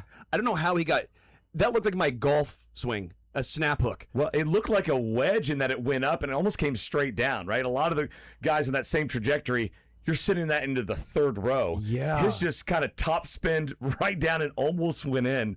That was amazing. Even in the loss, that was amazing to see. And then the corner kick that he started on the rebound, and the guy had a window there. Just I talk to my soccer buddies all the time. I'm like, especially on the run, it must be really hard to keep the ball down shooting it. They're like, it's tremendously hard to keep the ball low because so many of these shots, again, especially when guys are skied when they're on the run. It's like you're breaking for a layup. It is hard to have the touch off the backboard. The faster you run, it's hard to touch it off and not have it just blast Like off the D backboard. Brown for the Illini Yeah, back in the day. yes. He'd go too fast. You're like, slow down. You got to get it up there and let it drop. But I thought it was fantastic. We were just a few minutes away from PKs, but then they finally, they dominated the match. They should've- deserved it. Spain They deserved deserved a win. that win. You could kind of just tell, too, because Spain was always on the attack. And looking at, like, the shots on goal, Spain had 12. Argentina didn't have any.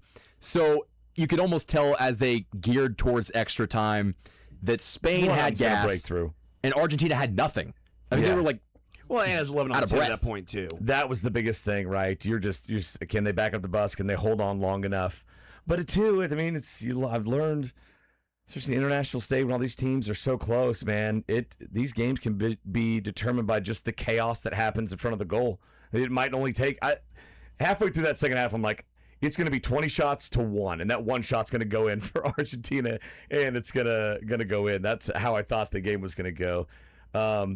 But then they score it, and you just hold on and see it. And there was a flurry at the end. A couple opportunities for Argentina didn't happen. So, yeah, I like the offensive game and a defensive game to end just a great World Cup all around. and admittedly, I'm not the biggest soccer fan, but I even found myself, as they were in extra time, hanging on every single crosser, hanging on every single, play in the box where it's like, this goal could legitimately decide who wins the World Cup. And as a sports fan, that's the beauty of the game. Yeah.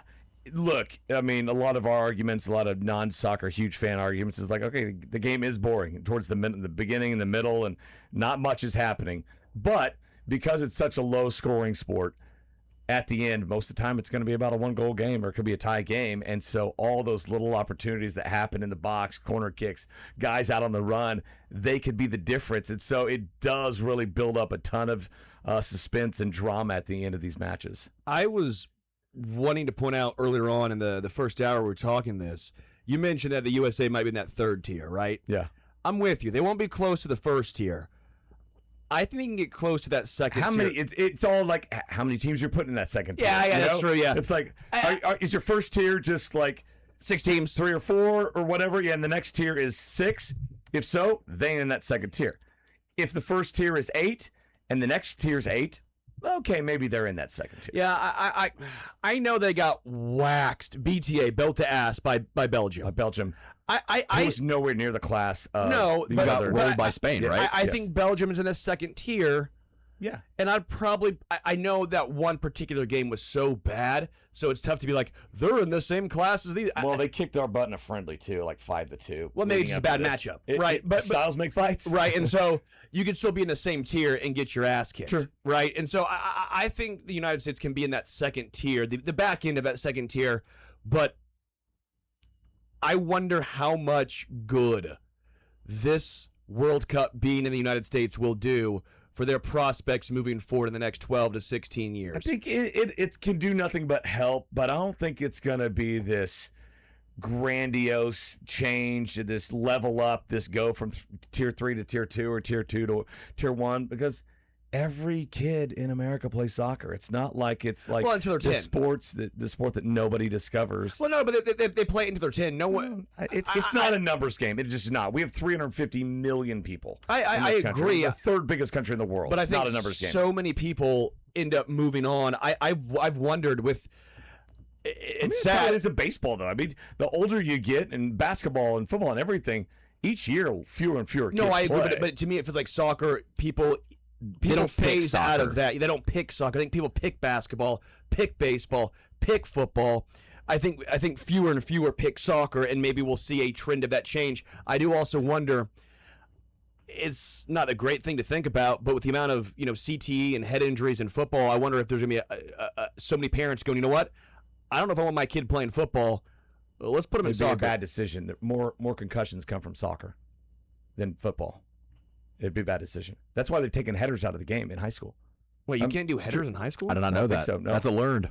That seems like I could be- 90% of the game. Or maybe it might be lower than that. But yeah, there are way more concussions in football. In soccer than football. So that would not be a good decision. We were talking You got about how helmets in football at least. it's just more of a stigma thing for kids in high school. Like we were talking about it on the night shift And a by couple the way, weeks football, ago. it's not like football. If I'm football participation's dropping. Yes. as well. Well, Yes. that was my point because I think parents And I don't are think, scared. I just don't think. A lot of people, it's been the popular thing to say, you know what? Because everybody talks about the popular thing is like, oh, it's cost too much to play youth soccer in America. And when you're overseas, when you're in Europe and you're a prodigy at 10 or 12, you're making money instead of paying $5,000 a year to be on a club team. I don't know if that's the case. It might be.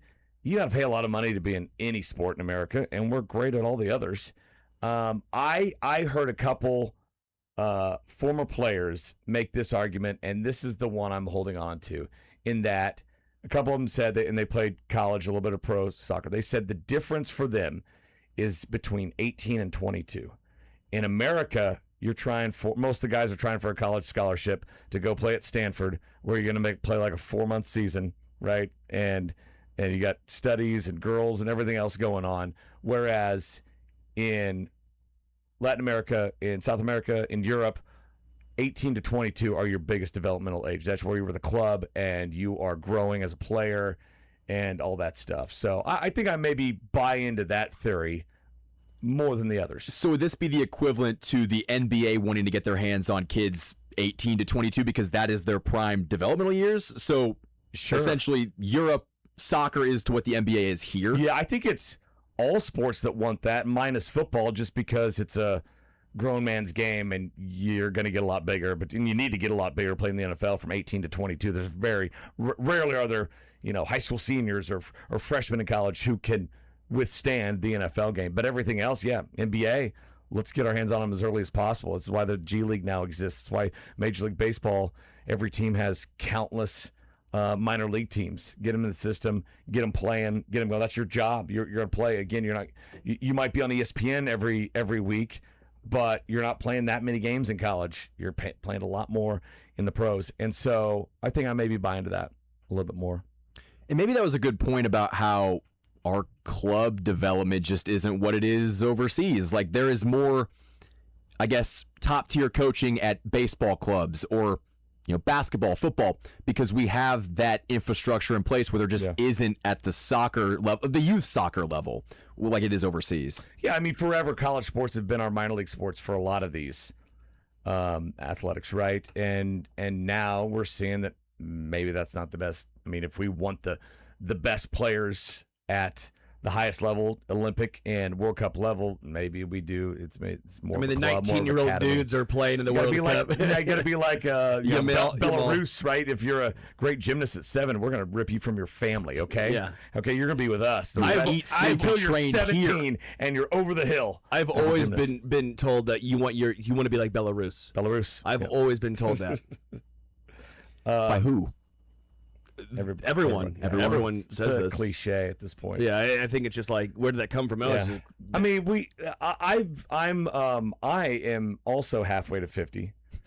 I'm halfway to 50 in my 49th year. I'm halfway through my 50th year. We just say halfway to 50. You don't look a day over Thank 48. you. And I've been hearing this, it's time. We'll take the next step in soccer for my entire life, ever since we held the World Cup in the early 90s in America. And we're better now than we were then, but not by much. Not by, maybe by a round, right? Not by much. That's why if we're projecting out, is it a 2038 before they're a team that maybe can get to the quarterfinal? I mean, is it 2050? Yeah, or later. Yeah. I mean, it's been a glacial thing. It's not like these other countries are going to take steps back. And the progression has also not been linear. I think that's also the biggest hurdle, is that they haven't every 4 years gotten a step further. They've regressed at times. No. Did they not qualify in, what was it, 22? Was it not 20? Yeah, was it 22 or is it? No, it was 18. It was 18. 2018. 18. Yeah, and look, I mean, it's a crapshoot once you get to the knockout round. I do think they took a step this year by dominating pool play. I wish they would have played to win in the it's a Turkey match, the one they lost. I'm like, you're the United States. You don't take a World Cup match off. Just go play to win. And you play it to win didn't the game. matter. It's just that simple. It is. And so I look at the athletes out there. I'm like, okay, these guys are better. We didn't have Balogun, 8 years ago. 12 years ago. We didn't have some of these other guys. Robinson, who's the guy that makes the free kicks. He was really good. Oh, yeah, that guy. Yeah. Free kick guy. But yeah, I mean, it's going to take just a lot more. And I don't Tillman? Sorry. Tillman, yeah. Then Freeman. And shoot, I mean, half our players have British accents. There was a couple that were... It's not like it's a, it's like we got to have America. I mean, whenever... what's his name? Was it the team? We had a bunch of Germans playing for us. So Pulisic's kind of also the issue. No, he's a bad superstar. If that, it's like every other country's star player went off this World Cup. Yeah, except for the U.S. No, Pulisic went off. He went off the literally field. Went off, literally went off the field. He was took like it the wrong way. Yeah, he just went off the field, and he made it seem like it doesn't matter. Is the attitude? Yeah. Well, good thing he has time to rest up now. But you think Messi was going to come off the pitch? We're comparing two very different players. Well, no, but your leader is what I'm saying. You think Yamal was going to come off the pitch? I'm talking the leader of the team. Yeah. I don't know those guys, but they didn't, right? You know who Messi is. I do know. Yeah, I don't know I know who they are. I don't know their makeup or anything like that, or if they have a history of. I don't know if they wore makeup coming off either. the I don't know. or not. But I do know that they dominated. This was a goal-scoring tournament, whether it's Messi or Mbappe or Holland. So many of these guys had great tournaments when they were the marked guy, but they were the main guy. And Pulisic was, I don't know, 5th best player for the U.S. when he was out there.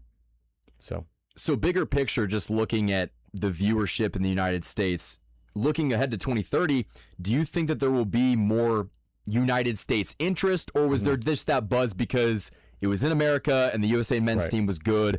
Does that fall off, or does it continue in the right direction of there's more interest? It'll be more than Qatar or any of these other tournaments we've had wherever they've been over the last several decades, but it will fall off from this one. We're not going to be hanging on every match. Where's it at in 30? It's in Spain, Morocco, and I wrote it down. Let me see. there's Portugal. Okay, so there'll be a lot of, I guess, early matches, right? It would be probably, or I've thought Those about 8 it. a.m. day. Those Yeah. 8 a.m. starts. You know what's funny is I'm thinking about going. This World Cup has made me think I kind of want to go over there, and You'll be the Freddie. You'll be the United States I should Freddie. be the Freddie. Spain and Morocco. And they'll like look back and be like, he's actually been here before, but maybe he hasn't. I don't know if he has. I'm like, guys, I swear I haven't gone before. I just like paella. That was a different restaurant. Who's the Moroccan Ella Langley? Oh, I don't that know. up? I bet there's a There has Spain, to be Ella that Langley. Spain Ella Langley is going to do numbers. That's going to feed families. I cannot wait to go. What's your avatar going to be? His was Ronaldo, right? Yeah, mine will be like Pulisic. Jimmer Fredette. We'll do Jimmer Fredette. Just really, Hilarious. yeah. So I actually think I might do that. I've always wanted to. I've never gone overseas.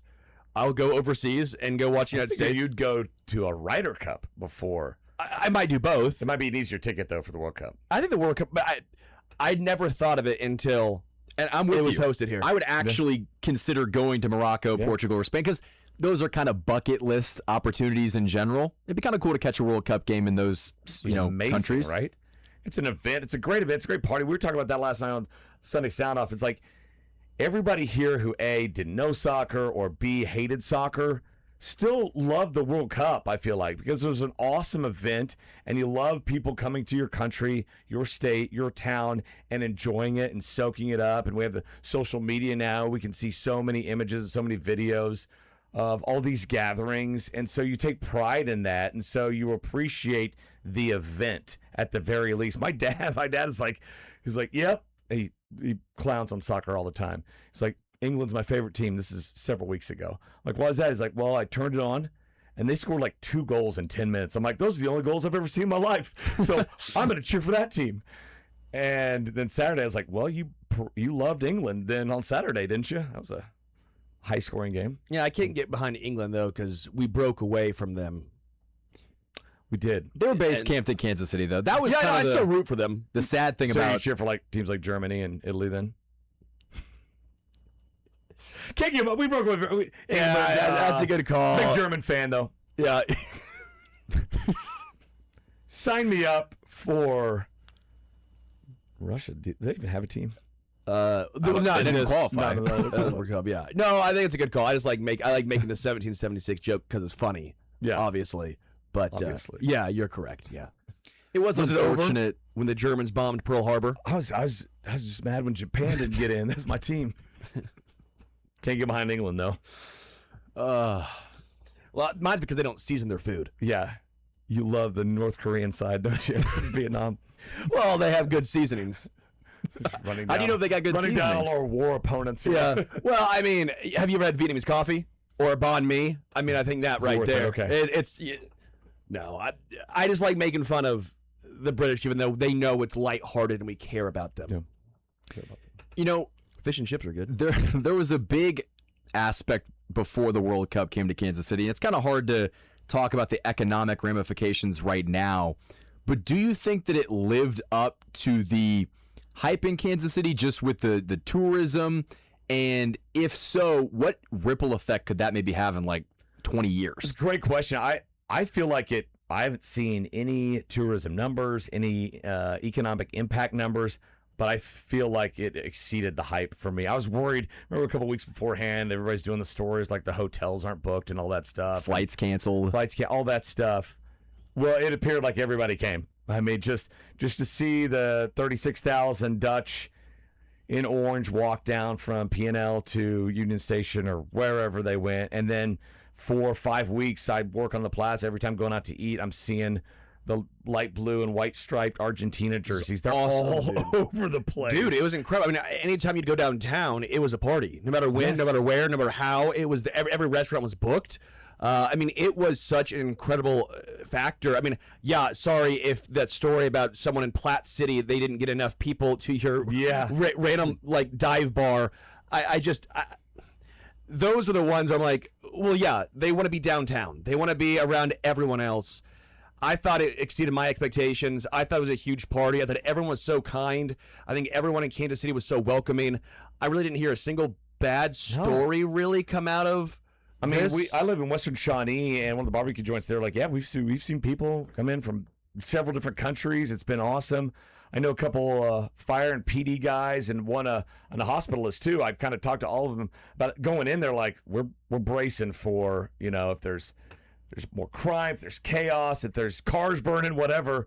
They're like, no, it's been a normal summer. Everything is fine. It was just great. a lot of people drinking beers and having fun. Having fun and loving soccer and making up chants as they go and songs and all that stuff. I think it far exceeded expectations, and hopefully it can put to bed the BS argument I've heard forever about Kansas City is that it's not big enough to host a big event.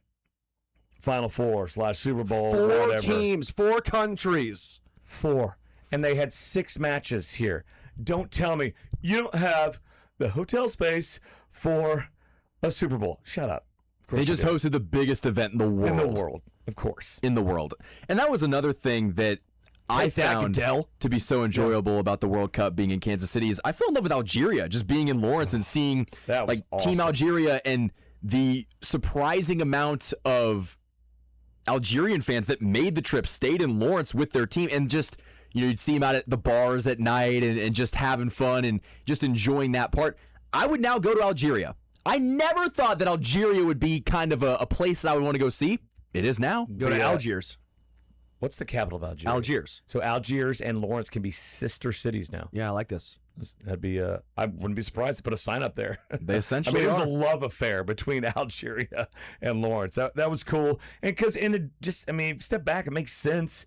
You have all that college passion in that town. We're like, okay, yeah, it's the summer. We'll turn that towards this soccer team, and we'll fall in love. We'll cheer for them like we cheer Rock Chalk Jayhawk. But if I stay in Algiers, the hotel has to have a pool, and I have to be able to smoke.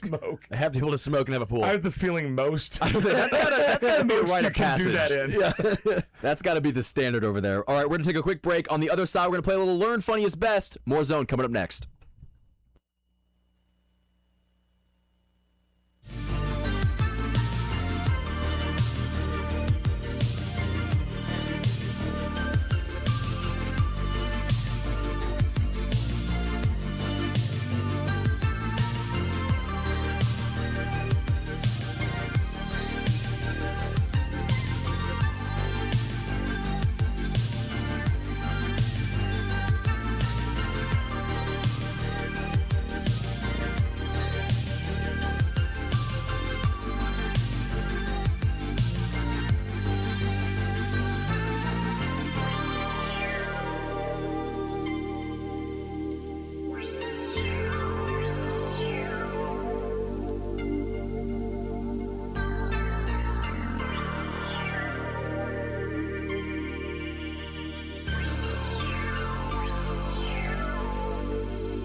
Welcome back into the zone on Sports Radio 810 WHB.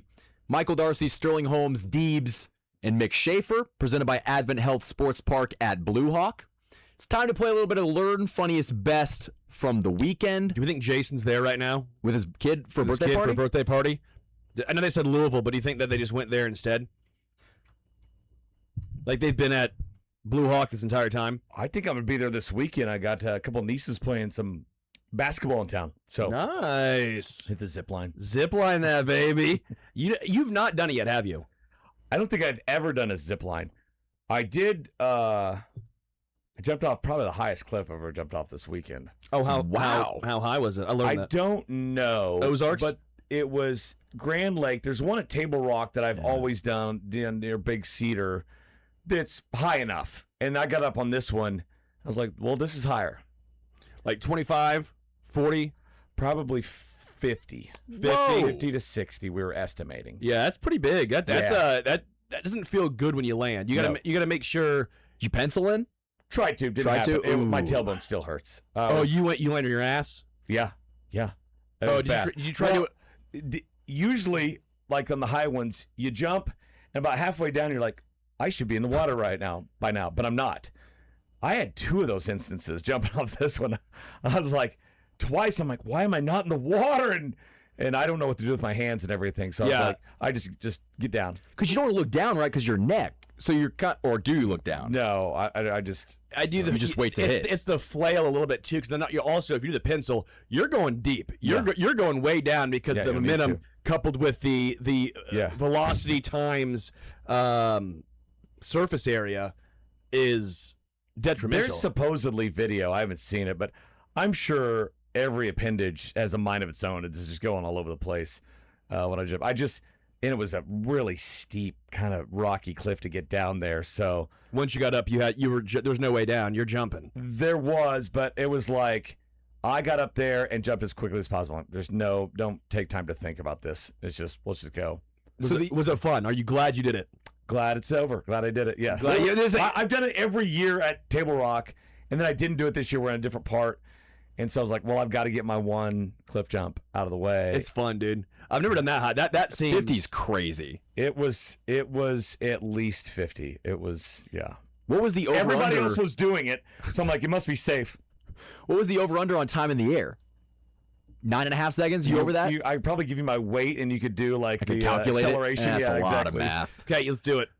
Oh, we're not really a math show. Oh, we got Stu, to probably do Learn Funniest Best, but but I we got feel a like little bit of time. It felt like 45 seconds. Does that make sense? calculate. How would you call it? Calculator for Physics calculator. for It's, dude falling. Acceleration. It's 9.2 something meters per second. For dude right? falling.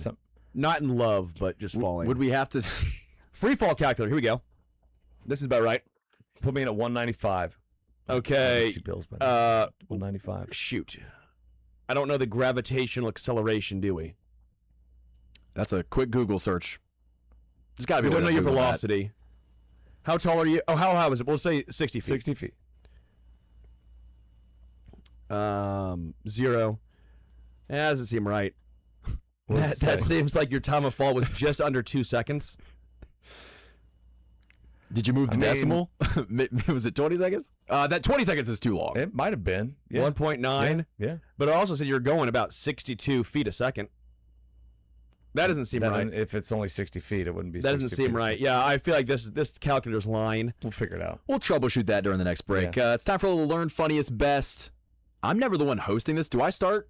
You start. You do. Okay. What you learned? Well, my learned was a painful lesson. I learned that you cannot hang adhesive magnets to drywall ceilings. Hang adhesive magnets to So, drywall ceilings. The backstory. Okay. I'm building out my podcast studio in the new place. What's an adhesive magnet? Just a regular magnet? Or? I thought that it would be smart and be better for the walls if I got something that would come off instead of just putting holes in the wall. It's about right, guys. By the way, 19.6 meter. It's about 64 feet 2 seconds. Like that's 2 seconds. So that seems wrong, but maybe if you jumped up first, 2 seconds seem like 10. one Mississippi, two Mississippi. Mississippi. That's 1,000, 2 1,000. Yeah, maybe. Yeah. So 2 seconds of Maybe. splash? Yeah, it's fine. Just turn your brain off, and it's gonna be over in 2 seconds. But it feels like 20. In the air, that was Yeah. definitely Long time, yeah. 25. But no, I learned to not hang magnets with adhesive because that adhesive, what happened is we were like a glue hanging. adhesive or what? No, well, This feels like you were being kind of silly. Like you should have already known this. it was a little silly. The issue is I did it to the wall and I did it to the ceiling. And I was hanging like these foam sheets for soundproofing. Mm-hmm. And for the first day, everything's fine. I come in the next day and all of the sheets of soundproofing are off the wall, but the magnets are all there. And the magnet with the adhesive on the roof completely like tore the drywall off the ceiling. Yikes. So that was an expensive mistake, and I still need to get the adhesive off the wall. I should have just put holes in the wall. You're building a podcast studio. Is Yes. What you're doing. Okay, cool. Yes. I probably wouldn't use adhesive. I think power tools and nails would have made more sense. Yeah, but it's foam, like it's foam sounding, so it's kind of hard to put a nail through foam. should be easy. Yeah, no, you don't want to. But you got to. It's got to be some sort of paste or glue or something like that. I would think. Never Well, done it though. And my hope would be Gorilla that, glue. well, I was going to do like not Gorilla Glue, that'd be silly, but like there was a specific type of tape that was like double-sided Sure, yeah, tape, yeah, makes like sense. Gorilla Tape, Yeah. not Gorilla Glue. Gorilla tape. Going back to my idea. Well, glue is okay. stupid. Glue is stupid, but tape's smart. So we went against that because we thought it would strip the walls of the paint. Mm-hmm. It probably would It have. will. But But are you wanting? Is this going to be a temporary studio, or are you I'll worried be there about? for the next couple of years. And so, then you want to take it down. well, the hope would be then to You leave it. upgrade into, you know, So if moving you leave on it, and- the glue's now the smart idea again because you're good. Well, the issue is that the foam, although not heavy, was too heavy for the magnets. Like the adhesive that we hot glued to the foam came off. So the magnets are stuck to the wall. Dude, you're talking to a man who hung a dartboard. I think I know what I'm doing here. It's just a couple nails. Couple screws. So I learned that that's an expensive mistake, and I learned that I need to go back to the drawing board Okay, on good. that one. I learned yet again that J.J. Watts just seems like a really good dude. I'm assuming Mick also had this one. There's a guy. For my best. It was like in New York. Guy said not proud of it, but a man enough to say it. Had breakfast this morning in New York City. Man sat next to me. J.J. Watt. Didn't want to annoy him, get a picture, but he bailed. Was like, I don't want to annoy this man. So he tweeted it. J.J. Watt finds it and goes, "Are you still in the area?" He did at him. He did at him, so yeah. it, clearly there was at least a little bit of some sort I of. want you to see this. I want yeah. you to see this. He's like, yeah. JJ goes, where? The bar in New York City. JJ goes, order me a Guinness. Be there shortly. JJ Watt shows up, drinks a beer with this guy. What a great story. Great dude. JJ Watt just seems like a really, really good It dude. seems like something, Sterling, you should have learned already, and you should have made that your best, which means I would have said it first, and you would have had to find something else. yeah, I thought someone might say it, so I had to really get that out of the Yeah, way you did. early. That's smart LFB. So smart. Knowing ball. I had no idea that happened, though, so that's pretty cool. Yeah, you're welcome. Mick? I learned that Tyler Tolbert has 5 pitching appearances this year, and that now ties Bailey Falter for Royals pitching appearances this year. Who else? Jose Quas. He has 4 more than their closer. He does have 4 more in the closer, and then he has as many as Connor Siebold. K-Dog. Curtis's K-Dog yeah. brother, yes.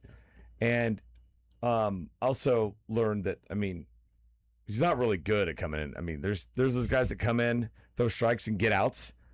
They tee off on him. So I asked this he's to pacing for and he's closing in on Bubich and Reagans, who have 8 and 9. Yeah, who's going to end up with more?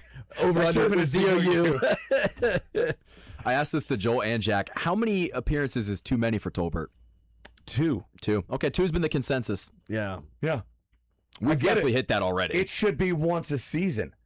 So that was 19 runs. They've given up 20. Have they given up 20 twice or 3 times already? A few. A few. Too many. Yeah, I was kind of cheering for 20 again. Like, might as well. Hey, if you're going to suck spectacularly. Yeah. That'll get played on Friday. Deebs, what was your funniest? Or learned? What did you learn? I was out at a place at lunch yesterday, and they had the dog agility shows going on, and I did love not those, dude. know that they have VAR assisted replay for the seesaw portion of the. No way. Oh, the dog can't leave the seesaw before it hits the ground, so they went back and reviewed it. Wait, I did not see- explain this. Is this an eating challenge? It's No, a no, dog. dogs like jumping and Running water. through the course, They're agility doing course. running through the courses. Yeah. Yeah, I just didn't know I they had hang out with instant Sterling replay. too much. When you said dog, I was thinking hot dog. No, instant replay in dog agility races was my learn. Okay, That's a good one. that's a good one. I was watching. They had recently. They have the ones where they jump into the water, how far, and there's teams from all these cities that bring their dogs, and it's an elaborate thing. I walked into one. They were holding one, filming it at Shields not long ago. Yeah, Sucker for I did that. go by, and they're so good. Those dogs Yeah. are so happy too. Yeah. Those dogs are just thrilled. Yes. Stu, should we start with you for funniest? We should. You guys, anyone know what Pele's real name is? I've looked it up. I've heard it before, but I can't remember. Pele's real name is Edson Arantes do Nascimento. Yeah, perfect. He was named after the American inventor Thomas Edison, but his parents removed the I and called him Edson. But apparently on his birth certificate, half of them say Edison. Not only that, no one knows really how he became Pele. It just was a thing that happened. Yeah. What does Pele translate to? I don't think anything. In his, I'm sure it's something. in his autobiography, Pele said he had no idea what the name meant, nor did his school friends. We are, in the history of humans, we're only in the last, 50, 60, 80 years of really being able to know for sure when people are born. Yeah. Like their names, dates, all that stuff. There's never, everybody's just kind of trusted what people said for centuries. And Pele, they didn't even know if it was Edison or Edson, even though he was named after Thomas Edison. I would have gone with that one. Yeah. So apparently Pele just got, like in the last couple of years, by the Portuguese dictionary means exceptional. So I don't think it had a meaning. It didn't until Pele. Wow. Before Pele. Like Ruthian, I believe, was added as an actual dictionary term after Babe Ruth. That's pretty cool. Wow. That's pretty cool. The more we're learning a lot on this show. And that was funniest. Wait, that was your funniest? Yeah, I just think it's funny. doing? I don't know. I don't really have anything funny Your happen. learned was the great thing that JJ did. That should have been your best. Okay. And then your funniest should have been your learned. Yeah, but it was kind of cool, Yeah. but right? not funny. Like Edison. Really It's kind cool. of Really cool. Why is a soccer player named after Thomas Edison, but Yeah, is no, named that Edson? should not be in the funniest category. Because No he's one knows- exceptional. I'm telling Jason. I'm telling him. Shoot, fine, hand up. You're going to be so much You know trouble. what? In honor of that, I So won't sure. show up the next 4 days. Okay. My Red funniest. card you. Whoa. I don't know the order of this. Mick, You just your keep funniest. going in the It's- order. Yeah, it's just it's and then like you'll be last and funniest. Okay, I'll be and last and first funniest. and like a last. clock. Okay, I probably should know this, but So you should know the song. You definitely do. Jack and Diane, the song. Yeah. John Cougar John Mellencamp. Cougar. He hated Cougar, by the way. Oh, did he? The Okay. record label made him do John Cougar. He did not Interesting. want that. Okay. Yeah. Also named after Thomas Edison. No. We were down at Grand Lake and we were at some karaoke, and my buddy does a terrific rendition of Jack and Diane. There is a point in the song where he sings "Sucking on Chili Dogs." Yeah. Outside the Tasty Freeze, right? Sucking on chili dogs. Sucking on tasty dogs. Chili dogs. Sucking on chili Oh, dogs. yeah, chili dogs. Sucking on chili dogs. Outside the taste freeze. But sucking on chili dogs are the only 4 words my buddy will sing, and he'll sing the whole song. So he'll be like, sucking on chili dogs, sucking on chili dogs, sucking on chili dogs, sucking on chili dogs. And he sings it for all 5 minutes of the song. So the first verse, everybody's always like, what the hell is going on? And by the second, third verse, everybody in the bar is singing, sucking on chili dogs, sucking on chili dogs. Sucking on chili dogs. Sucking on chili dogs. Sucking on chili dogs. And it was great. And it was Yeah. the funniest part of my weekend. That's amazing. I'm it's proud of just you. electric. Proud of your friend. Deebs? Oh, I guess we'll go with. No, Deebs, Yeah, do you have a Deebs. funniest? There was a part in the show Quarterback where Joe Flacco Oh, I and need to Shedeur see that. Sanders are talking about visors. I thought that was pretty funny. Okay. Okay. Go watch the clip. It's funny. My funniest is Mike Tyson at the ESPYs. This is like a minute clip, or maybe 30-second This clip. is funny. Here we go. And the SB award goes to, check this out, Shohei Ohtani.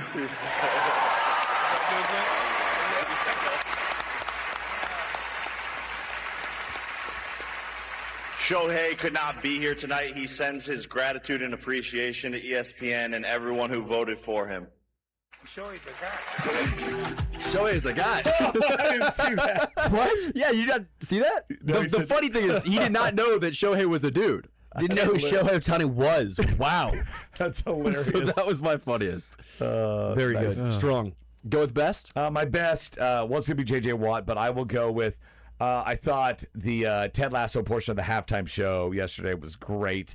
It was short, as funny as To the Punch, and they bring out Bieber, and he's in a soccer outfit. He could have sung 20 other songs better than that one. He brought the mood down. Good I thought. singer, and he sang it well, but it's like, Yeah. I thought the Why same that thing. song? Yeah, why that song? Why There's so not many like- others. Yeah. But yeah, I thought that was really well done. Stu? My boy having a kid. We had a gender reveal party, having a second boy. Crazy part was his Your wife's boy's having a boy. Yeah, my boy's having a boy. Crazy part was his wife is from Colombia, from Bucaramanga. My Uber driver was from Bucaramanga, from Colombia. To get to their gender reveal party? Yeah, what are Okay. the odds of that? That's crazy. Got to be like a Low. very, very low. So that was pretty cool. My best would just be barbecue with the family on Sunday. We're going to talk a little bit more about, who knows? We're going to wrap up the show next.